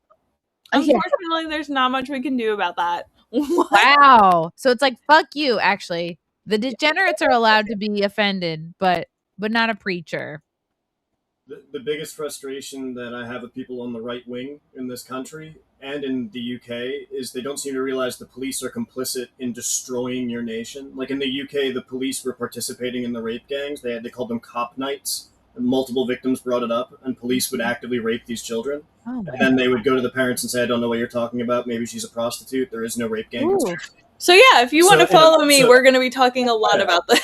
And in America, the police do essentially the same thing. They're sitting Mhm. here just letting this happen, laughing in your face, letting a guy wave his dick in front of children and saying, if you complain, I will give you a ticket and put you in handcuffs. They get on their knees. I'll call it they disorderly get on their conduct. knees for BLM. Yeah. But they will lock up a preacher for saying this is horrific. Like, Yeah. Cops are not your fucking friends at all. Well, it's kind of like they're just doing their jobs. I think a lot of them are not really thinking about the ripple effect of what they do. Mm-hmm. No, and I mean, one of the preachers that was with Rich has already won an active lawsuit in Texas. They did the same thing. They were trying to say he's not allowed in a public space, and he won that lawsuit because you absolutely fucking are. It's like the same kind of thing they're doing with the gun girl. You know, like they're constantly trying to kick her out of public spaces, and it's like you don't have the legal grounds to do that. What's her name? Caitlin Bennett? Caitlin Bennett, yeah. I'm always so blown away by like her hair is so long. I'm always thinking like when I watch her videos, I'm like, how long does it take her to brush it, wash it, do it? Like mine is not even that long, and I'm just like, I can't. I don't have time anymore. I'm gonna shave my head. Anyway, yes, everyone follow Kim. And make sure you're following the War Boy Studios as well. We have got a bunch of great hosts, and we're going to be doing a bunch of good interviews coming up. So yeah, stay tuned for that. And follow her at Coulter Culture, all the things. And where's your baby registry? Where can people send you things? Oh my god, we have too many baby things. But if you want to like support the show, you could do that. Okay. Wow, how can I forget this? I just launched a new news blog for content creators and podcasters and news junkies and people who just want to. It's a news format. We still we have all of our sources, everything is listed, but it's done in more of a blog format so people can input their ideas. We have a couple contributors. We have some really good stories up. I've been following a lot of really controversial cases, and it is called leftover.news. So if you're looking for a cool new news source, and or if you want to contribute, you can shoot me a message on X at Coulter Culture, but it is leftover.news. Check it out. I like that. Check all the things out, guys. Follow this lady. And follow Frankie McDonald, who you saw earlier. Frankie. Frankie. Thank you, chat, for joining us. Thank you for your input, as always. We love you so much, and we will see